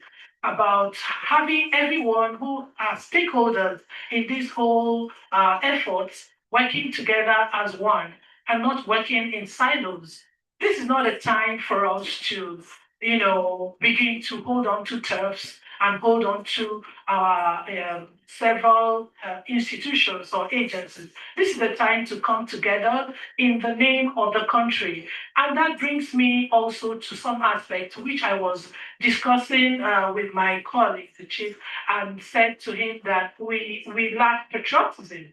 And it is in that spirit that we talk about working together as one and then working in a very patriotic manner, ensuring that we also bring ourselves together too regarding capacity building, capacity strengthening, ensuring that iron sharpened iron at all times, and that there are no dull blades around us. So and then having a good communication and relationship with the outside world. This time around, I mean like international cooperation. We also take into consideration um, um, creating awareness, very important, especially as much as possible from the cradle. There was this video clip I looked at some time ago, and I think it's some part of Asia, probably China. It was a little boy who was, walking on the bed, and the mother and others, they tried to get him out of that position, and he refused. So maybe they had a way to get him out, and they played their national anthem. And to everybody's dismay, this child just sprang up on his feet on the bed, and as if nothing could stop him from standing at attention. It was just a way to demonstrate how patriotic that child is. And I really think that as our young ones have demonstrated here, we really need to take this awareness from the cradle, from the before nursery school as in preschool, the kindergarten, the primary, the basic school, the secondary, the university, NYSC, all through the levels, so that there is that consciousness and there is that feeling that public funds belong to all of us, and we should, like they say, when you cast your vote, protect your vote. When you know that public funds are at stake, when you know that our country could be derided, we should protect it. We should work as one. So, yes, the Federal Ministry of Justice is working in concert with other stakeholder agencies to ensure that this whole aspect of exiting the grey list is sustained and kept moving. Thank you. Thank you very much, Mrs. Nebo. I'm hearing some very promising outputs. From the NFIU, they talked about the annual evaluation program. And then also you have given us a number of indicators here. Use of technology, constantly reviewing the legal framework, international cooperation, and so on. Now we go on to the High Commissioner of the PCC. And within the National Anti-Corruption Strategy, your agency is located on the prevention spectrum. And taking advantage of the presence of the youth in this room now, how does the Public Complaint Commission, what special entry points do you have for the youth in the work that you do?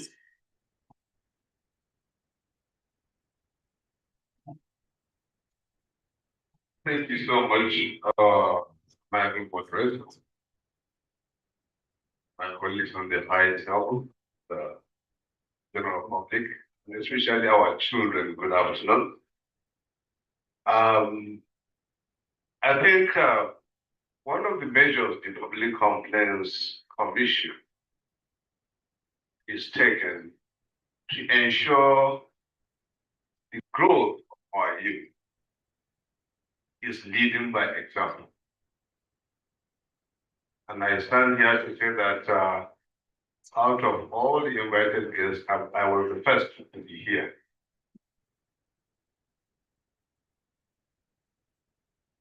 I have listened to all contributions very attentively, and I have been so keen on each. The Public Complaints Commission is an organ of a very big major at international level to ensure compliance, to ensure eradication of maladministration and injustice to all and sundry. It is a system that was established since 1819, talking about 260 years ago. And Nigeria is a member of such bench. Now, we operate under two perspectives, systemic and proactive. Systemic investigation is a situation where you bring your report on any injustice, any administrative maneuver negatively against you as a person, against you as a family, or against you as a system, either by any government agency or any private sector. You could be a Nigerian and you could be a foreigner, provided the infringement has something to do with the Nigerian system or with particularly a Nigerian system. And the Public Complaints Commission is there for you. Strategically, we are in compliance with all the international standards. Just 2 days ago, one of my directors came back from Angola to review the constitutional abilities of the ombudsman. We are being called at the international level as ombudsman. In Nigeria, we are Public Complaints Commission. In South Africa, it's Public Protector. So many other countries around the globe have different names for it. Now, what we discovered here is once the youth observes that there is an injustice somewhere, and I stand to be corrected, and especially the culprit is arrested or is identified, and the trial of such non-compliance is ongoing, and there is no result at the end of the day. We are sending wrong signal to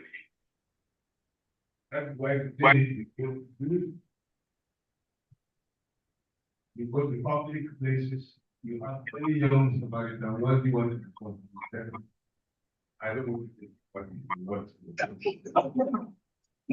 it's so easy for now. I understand people. Why you can make it within the fact within the and I'm more expecting Public Complaints Commission here is freedom and not news strategy. I have about a year ago. Now, I'm happy to say that it is during my time that we celebrated the 50th anniversary of Public Complaints Commission just on this year. 50th anniversary is not a joke. We had encomiums from our former founding fathers, General Yakubu Gowon, President Olusegun Obasanjo, International China, Angola, and so many other countries. We are looking at a situation where any complaint that we must ensure the conclusion of that investigation, and we ensure that there is justice. We have other proactive. I was in Hong Kong last year. They celebrated their 31st, 35th. I was very happy to tell us that in their 35 years of existence, before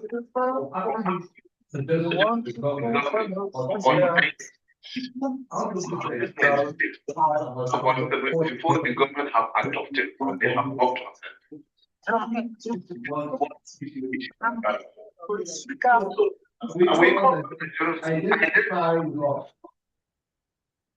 also be part of us, especially the youth.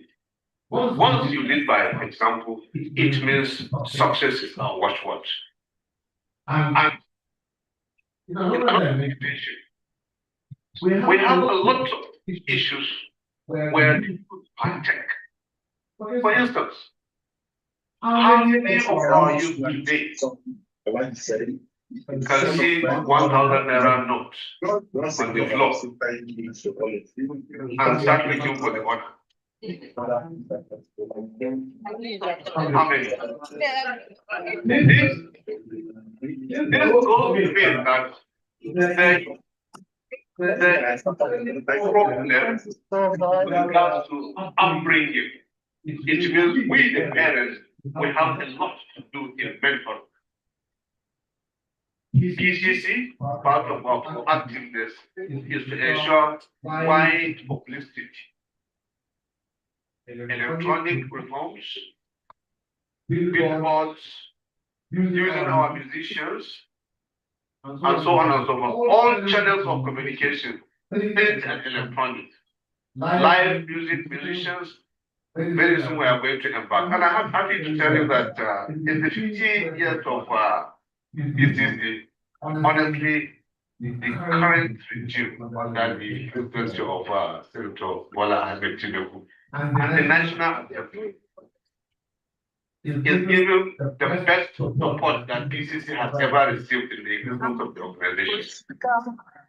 So very soon, you will see action and you will see compliance. I would like to take this opportunity also to appreciate the organizers and to ensure you that PCC is going to be with any entity or any individual that is there to fight corruption.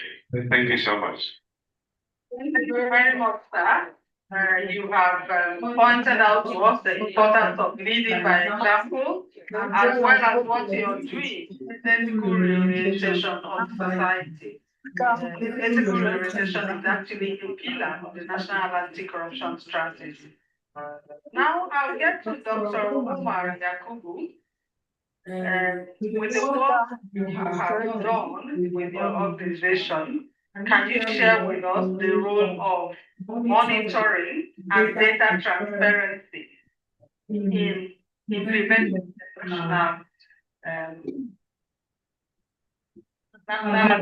strategy as well as the fight against corruption generally? Thank you. Okay, thank you, Madam Lillian. Thank you to all my colleagues, former bosses, colleagues of the law and corruption agencies. Thank you, everybody, for attending this group. My question as the civil society organization is on data monitoring. Yes, what we have done are two things. Is that Nigeria, we have a very rich history of going into the green list and going out of the green list.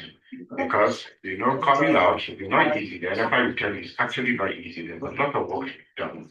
But after the NFI does its work, other stakeholders seem to relax and before you know it, we're back into that green list. So the things we have done as a center to monitor these things to ensure that Nigeria does not go back is to monitor the implementation of the NACS, of the National Anti-Corruption Strategy. We are finished phase 1, we are now in phase 2. For the phase 2 now, that has not really been activated. There's a lot that needs to be done. Because when you don't do it, the NFI will struggle if we go back again.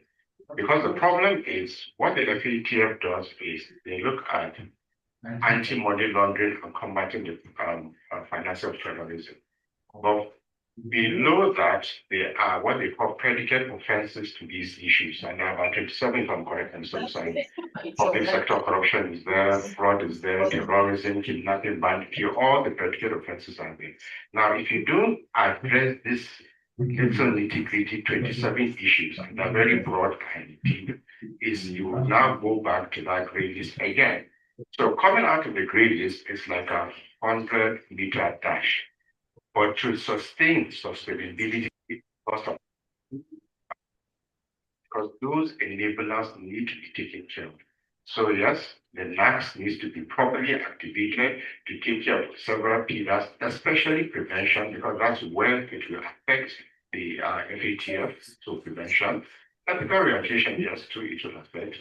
But those other predicate offenses, 27 of them, public sector corruption, so these were EFCC, ICPs, and all other agencies. So basically, in a nutshell, what I'm telling is that the NACS needs to be strengthened, it needs to be properly activated, and we need to have that monitors public information on the progress made under the NACS implementation. Thank you very much, Dr. Yakubu. Now I would like our last speaker to take advantage of the presence of the youth here to address a critical issue which contributed in putting us in that great for Yahoo or whatever you call it. I know that the youth here cannot be part of that.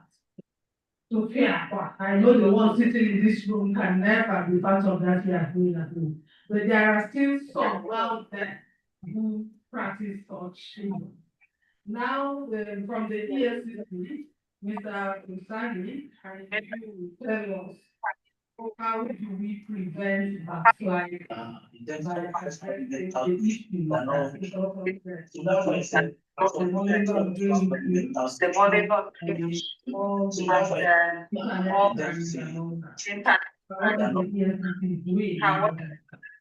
doing about that?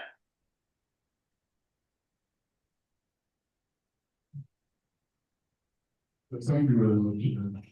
Thank you very much, Madam Lillian, for this privilege. And first and foremost, I want to thank the program on the choice of this topic, which is very strategic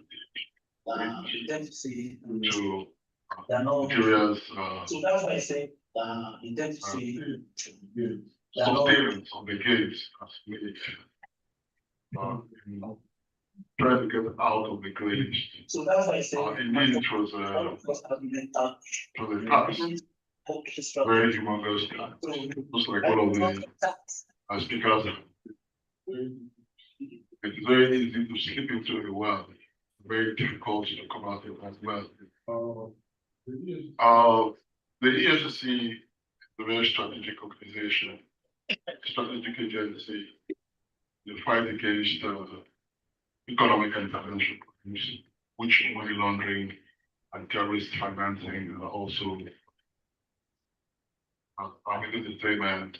But when I want to focus on now, we are who, as the Million has pointed out, now we are who is part of one of the predicate offenses to money laundering. And why so? Because proceeds from so somehow let's and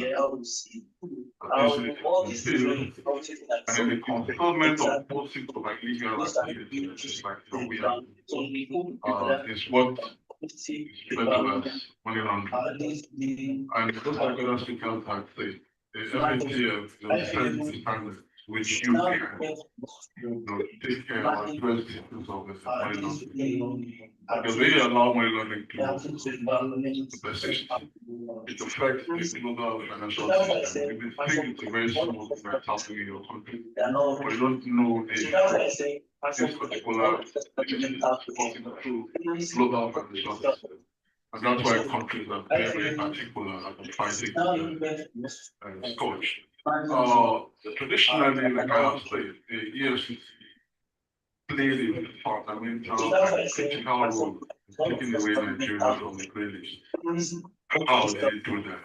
So I think it's effective in the implementation of its mandate, fighting against Yahoo, arresting them, convicting them, getting the proceeds of those activities, those innocent activities.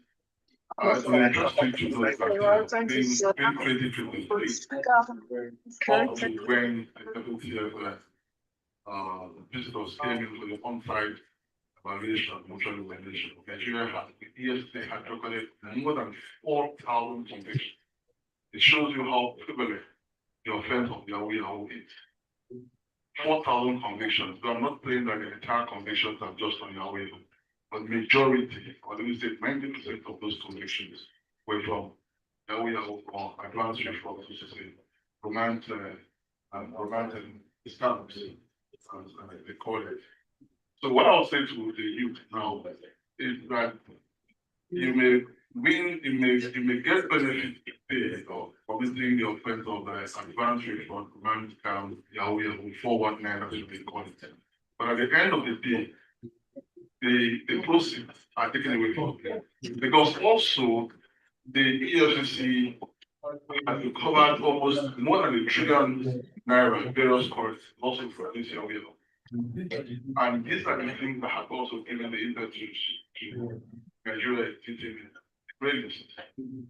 So it is a caution to the youth not even venture into it. If you are done it today, you're not caught, and you're caught the next day. Everything you have stolen is going to be taken away from you. And you know one funny thing I'll say? It is not a particular transaction that must you to be convicted or to be prosecuted. Even having a suspicious document, legal document to the state, or a letter which is presupposed to be given to somebody outside who you're trying to scam, an offense on its own. So if collateral damage, you are arrested or you are caught in your phone and you have a letter in your phone that is presupposing that that letter is supposed to be for a victim outside the country, somebody you want to defraud. It is an offense on its own, possession of a fraudulent document. And if in the course of investigation, you are found out to have benefited previously, you've not been fought on this particular one, but previously, you had either done a transaction you recall. I bet you everything you had done there, whether you have eaten the money or you're not eating the money, you're going to fall for the money now. And yes, we try as much as possible to, because of the prevalence of the offense, and then taking into consideration the young people who are involved in this offense. And because we do not intend to truncate their future, we try as much as possible also to give them that leverage of play again. But one thing you have to also note is that no matter if you commit the offense today, you probably plead again, and the court gives you like community service, or gives you a year, tells you to reform what you have stolen, if you are a second offender, you must have this. And losing this for 10 years without option of free. That's right. And you can imagine at your age now, going to prison for 10 years, and 10 years old. So all these activities that the EFCC and projected also to the FATF when they came, they saw the effectiveness of our laws. Because the second round mutual evaluation that the FATF came was to see the effectiveness. The FATF is not just looking at the technical compliance. It's not just looking at whether we have the laws or whether we don't have the laws. But they wanted to see how effective our laws are. But we used all these convictions, all these recoveries we made from these Yahoo boys and corrupt government officials to show to them that we are working. So those were the things they saw that made them also move Nigeria. Great, believing that yes, we have been quite effective in fighting scourge. And then, like one of the speakers had said, the EFCC is consistent and poised to ensure that we don't go back to the grey list. Because after the grey list, it's about the blacklist. And the consequences of going into that blacklist more grey than just probably mere disruption of the financial transaction. It goes beyond that. It will get to the stage where even if you want to travel out of the country, even if you want to travel out of the country, you will face certain challenges. And in our life, in our life as a country, some of us have faced such challenges. When you're traveling out of the country, and everybody's in line from other countries or other jurisdictions, I mean, going through the customs or going through immigration, and then they'll just move you out of those clean passport. But they want to have the effect of a more accommodated election. And that was because Nigeria was as they have a money laundering hub. So I have just run so much to say, but I want to also reiterate here the WTF standards, are more enforceable when or reinforces the national anti-corruption strategy.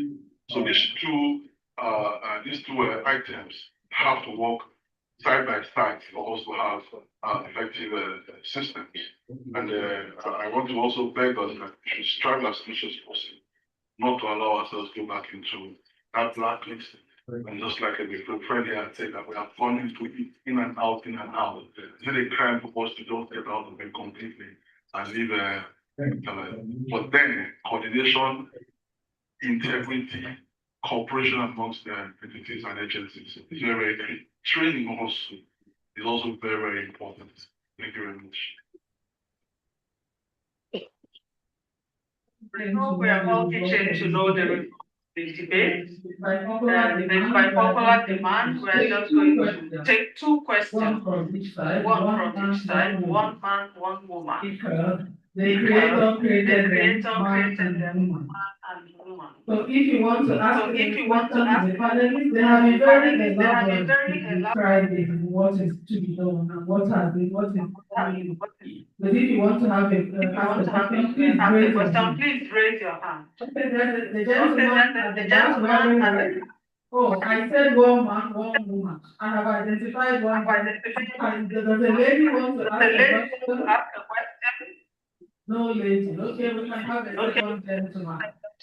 Yes, the gentleman. Oh, there's a lady. Where are Osha? Someone has a microphone, please. Someone from the ask the question. Microphone to the lady.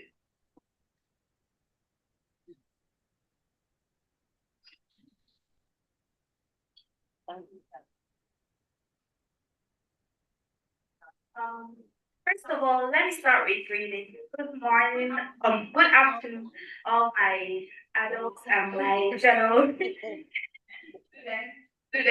So I'm directing this question to the gray list, blacklist, and so on. So, for me to understand it, so the lists are made out of color, right? So the gray list means medium and black list means bad. So what did Nigeria do to get into that list in the first place? Or what did we do to offend other countries for them to have so much hatred for us?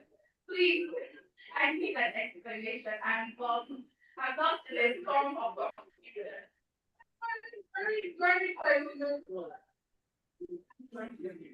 Very important. So it's just money why at the back. So please ask your questions so that take the panelists to take.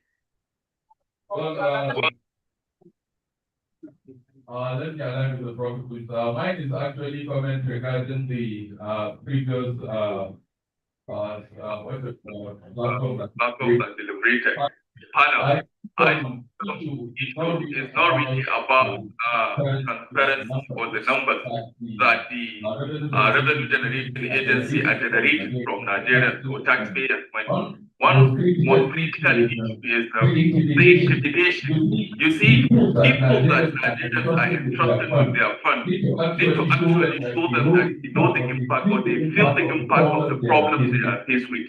There must be a way that you can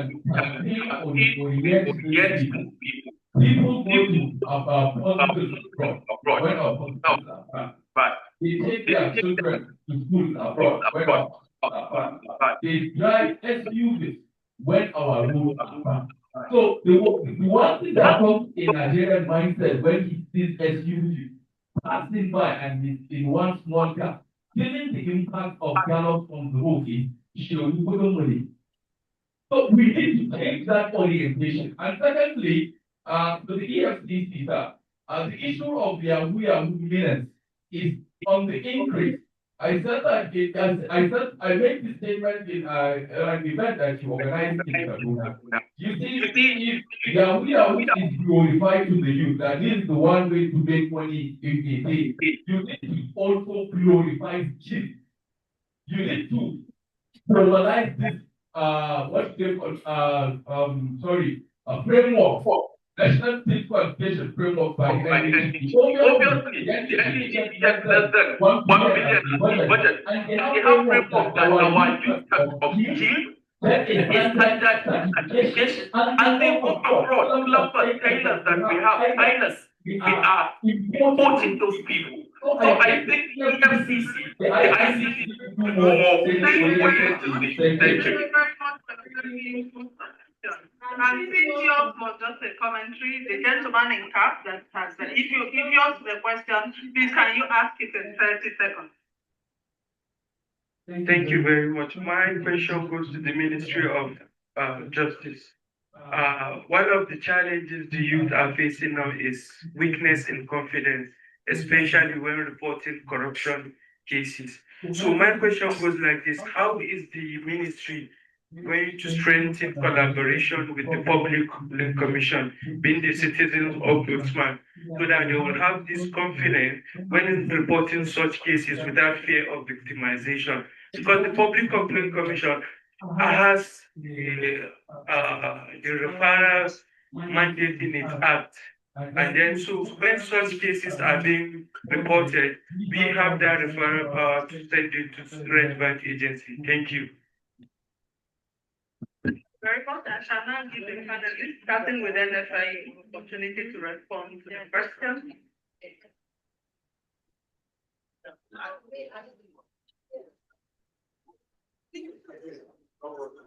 And it is how did we get on that grade? Did they dislike us so much? Thank you very much. And thank you for a very, very, very good question.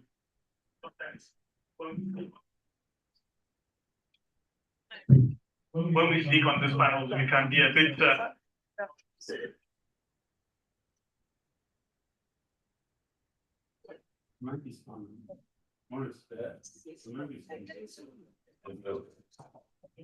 I was saying, when we speak on this panel, we can be a bit too technical. So thank you for making it less complex for us. So it's not that the international community dislikes Nigeria or dislikes Nigerians. What the global community, what the FATF has said is these are the minimum standards that you must apply by if you are going to be a part of the international community. So it's like if you want to go to secondary school, right? You have to do your common entrance exam, which is the basic standard. If you don't pass the common entrance exam, it's not that the teachers or the examiners do not like you. All you have done is you have failed to pass the exam. And in this case, the international community has set these standards, which are about 40 rules, which all countries have to abide by. And for Nigeria, when we sat our exam in 2018, out of those 40 questions that we asked, we scored less than 50%, which in any case is a failure. But beyond that, my Oga talked about the effectiveness. So it's not just that we didn't have the necessary laws in place, but even the laws that we had in place, were we using them effectively? And the FATF is very, very key on making sure that if you have an anti-corruption agency, is it actually doing what it's supposed to do? If you have a central bank, is it actually doing what it's supposed to do? So when they looked at that effectiveness, again, if we take the exam metaphor, there were 11 sets of questions they asked us related to the effectiveness. And when they judged us, we scored F9 in all of these 11 areas. So we didn't understand the risks of money laundering we had. We were not engaging we were not cooperating and working together. We were not protecting our financial system from money launderers and terrorism financiers.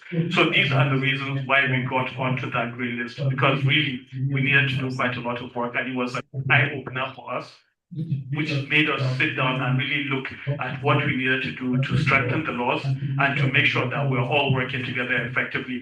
So I hope that answers your question. So I think there was a question on the blacklist as well. So as you said, there are two stages. There's the grey list, which is the first stage. And when you're put on the grey list, it says, okay, as a country, we have agreed to work and address some of these issues that you've identified. So, like I said, we had an action plan, which Nigerian competent to implement, and we were given 2 years to implement that from February 2023 to May 2025, and we actually implemented all the actions on that action plan. We failed to implement that action plan. The next stage has been for us to be put on the blacklist. And the best way I can explain this blacklist is essentially you have become someone that is afflicted by leprosy. The international community will put you in quarantine to make sure that no one will with you.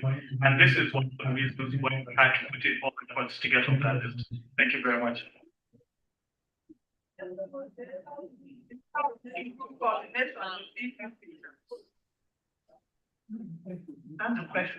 Thank you very much for your question.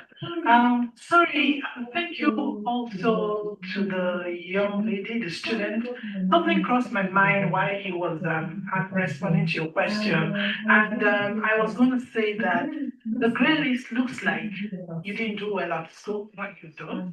And yes, the teachers have looked at your work and they think that you need a lesson teacher, someone to coach you so you can do better. And because they really want you to do well and go to the next stage.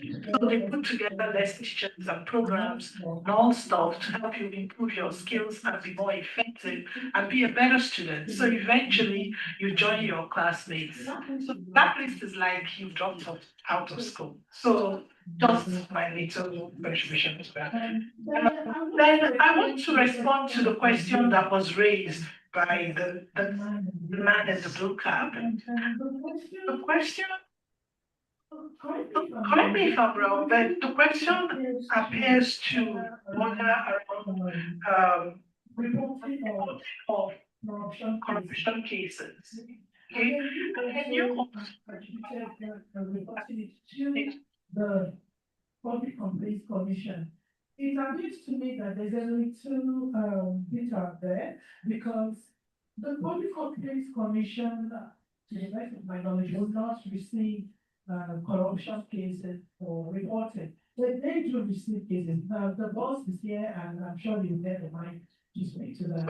But let me, if I'm wrong, let me know. Let me assume that your question relates to reporting corruption cases. And reporting corruption cases would relate more to reporting it to the anti-corruption agencies like ICC, EFCC, and all of that. And I don't know whether you are referring to how they reported witness protection, whistleblower. Is that what you mean? Okay. Thank you. Because I thought that a bit. And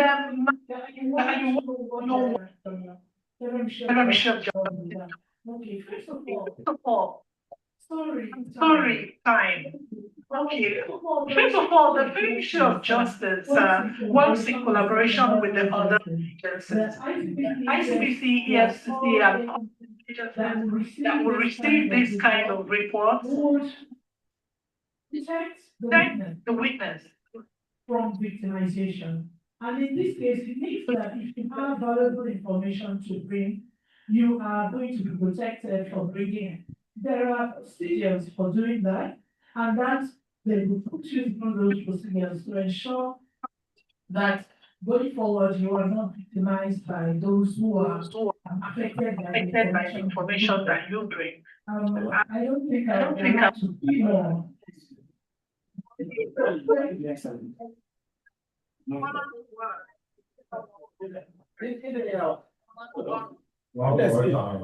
Building a integrity.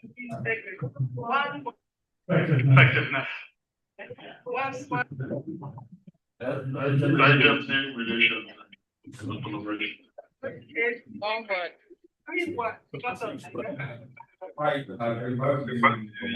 word. What we are after is results.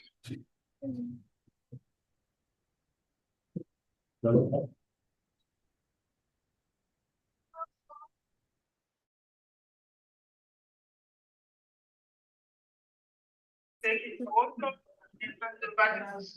for the final. Thank you. Please, a round of applause. Right, thank you. Please, a round of applause for our panelists as they step forward. And at the same time, I want to quickly invite Mrs.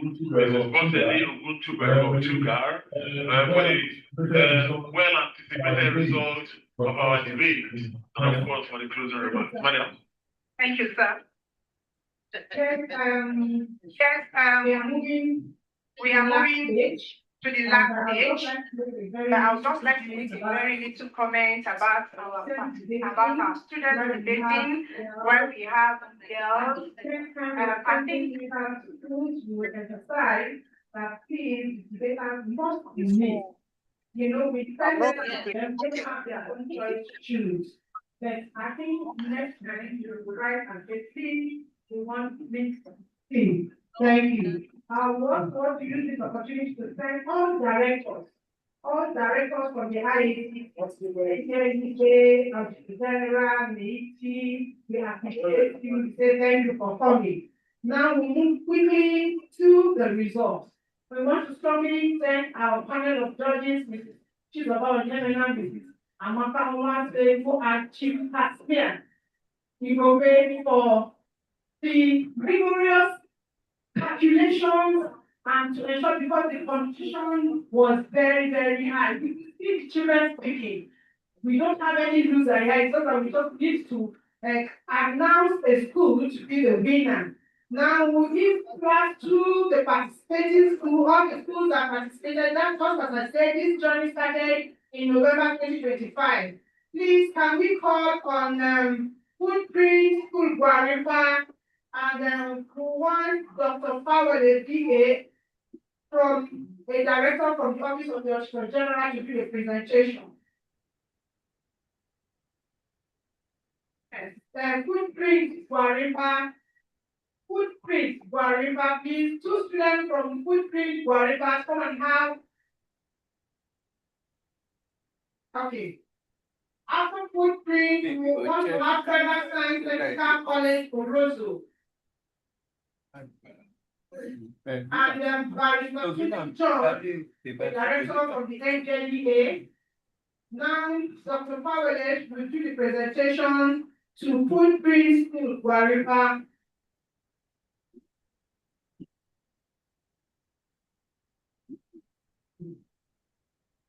Then please, government secondary school 2 sessions getting ready.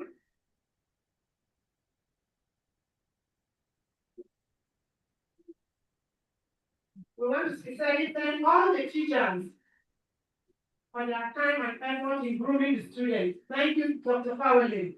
Now I want to call Barrister Tunde John to come and do the presentation to Federal Science Technical College for Rosewood.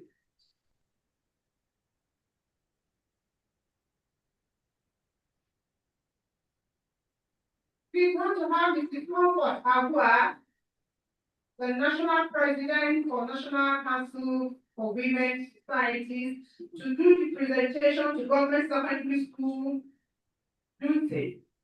Government Secondary School Dutse, please come forward.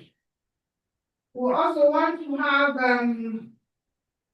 Modern Secondary School Metama to get set, and our pioneer heads, our madam, Ms. Lydia Nekana, will do that presentation.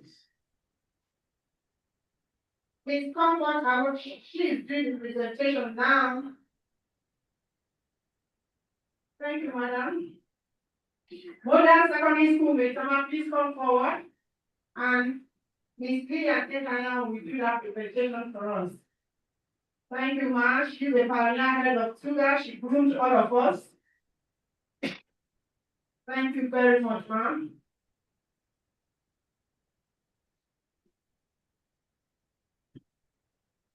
We have Federal Boys College. Apo, please come forward. Federal Boys College, Apo, and we have Mr. Ife P. Ebrita, the director from NAPTIP. Please do the presentation. Please, a round of applause for them. Good. Yes, we don't have boys. We cannot see boys. Thank you very much. Now, they cross all the days. Highly competitive. Highly excellent. Because we are so competitive, and one who must go with the trouble. Now, I'll call the results. Yes. I want to call on our Honorable Chief Commissioner, Public Complaint Commission, Honorable Bashir Abubakar Eleka, and the head leader, Mrs. Jane Alvarez, with this special presentation. The results. Government Secondary School today, the overall score 71.4. Please, a round of applause. Moya Secondary School, Maitama, 78. A round of applause.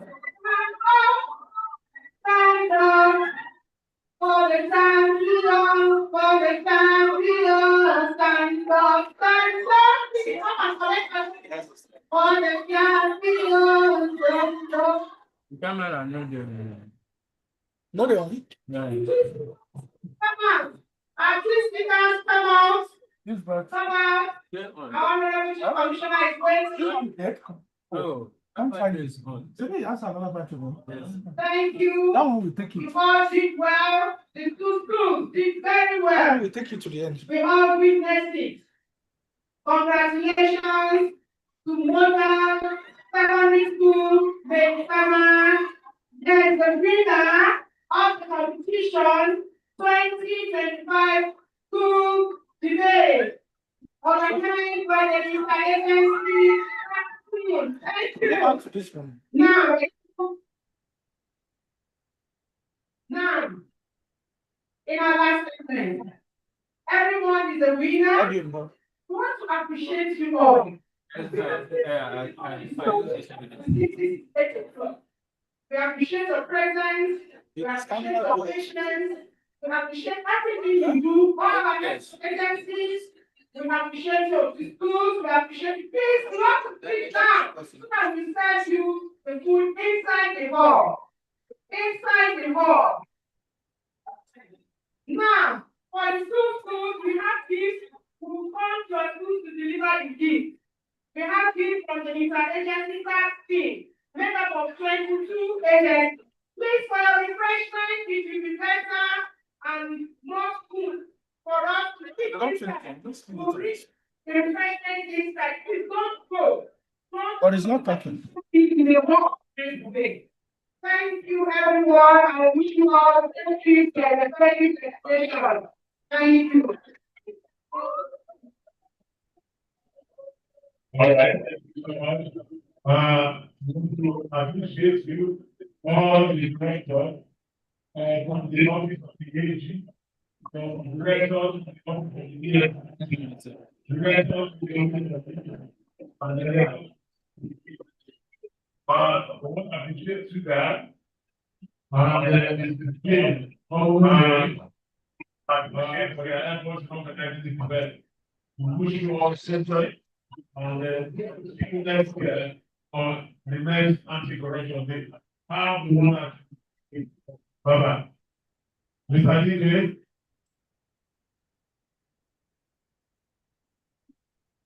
Oh.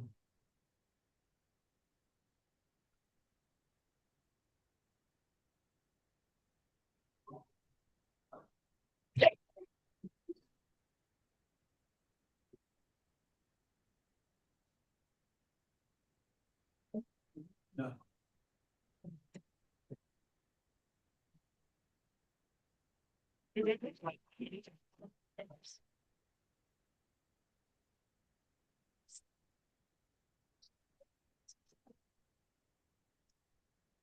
The audio is not.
Whoa. Oh, no.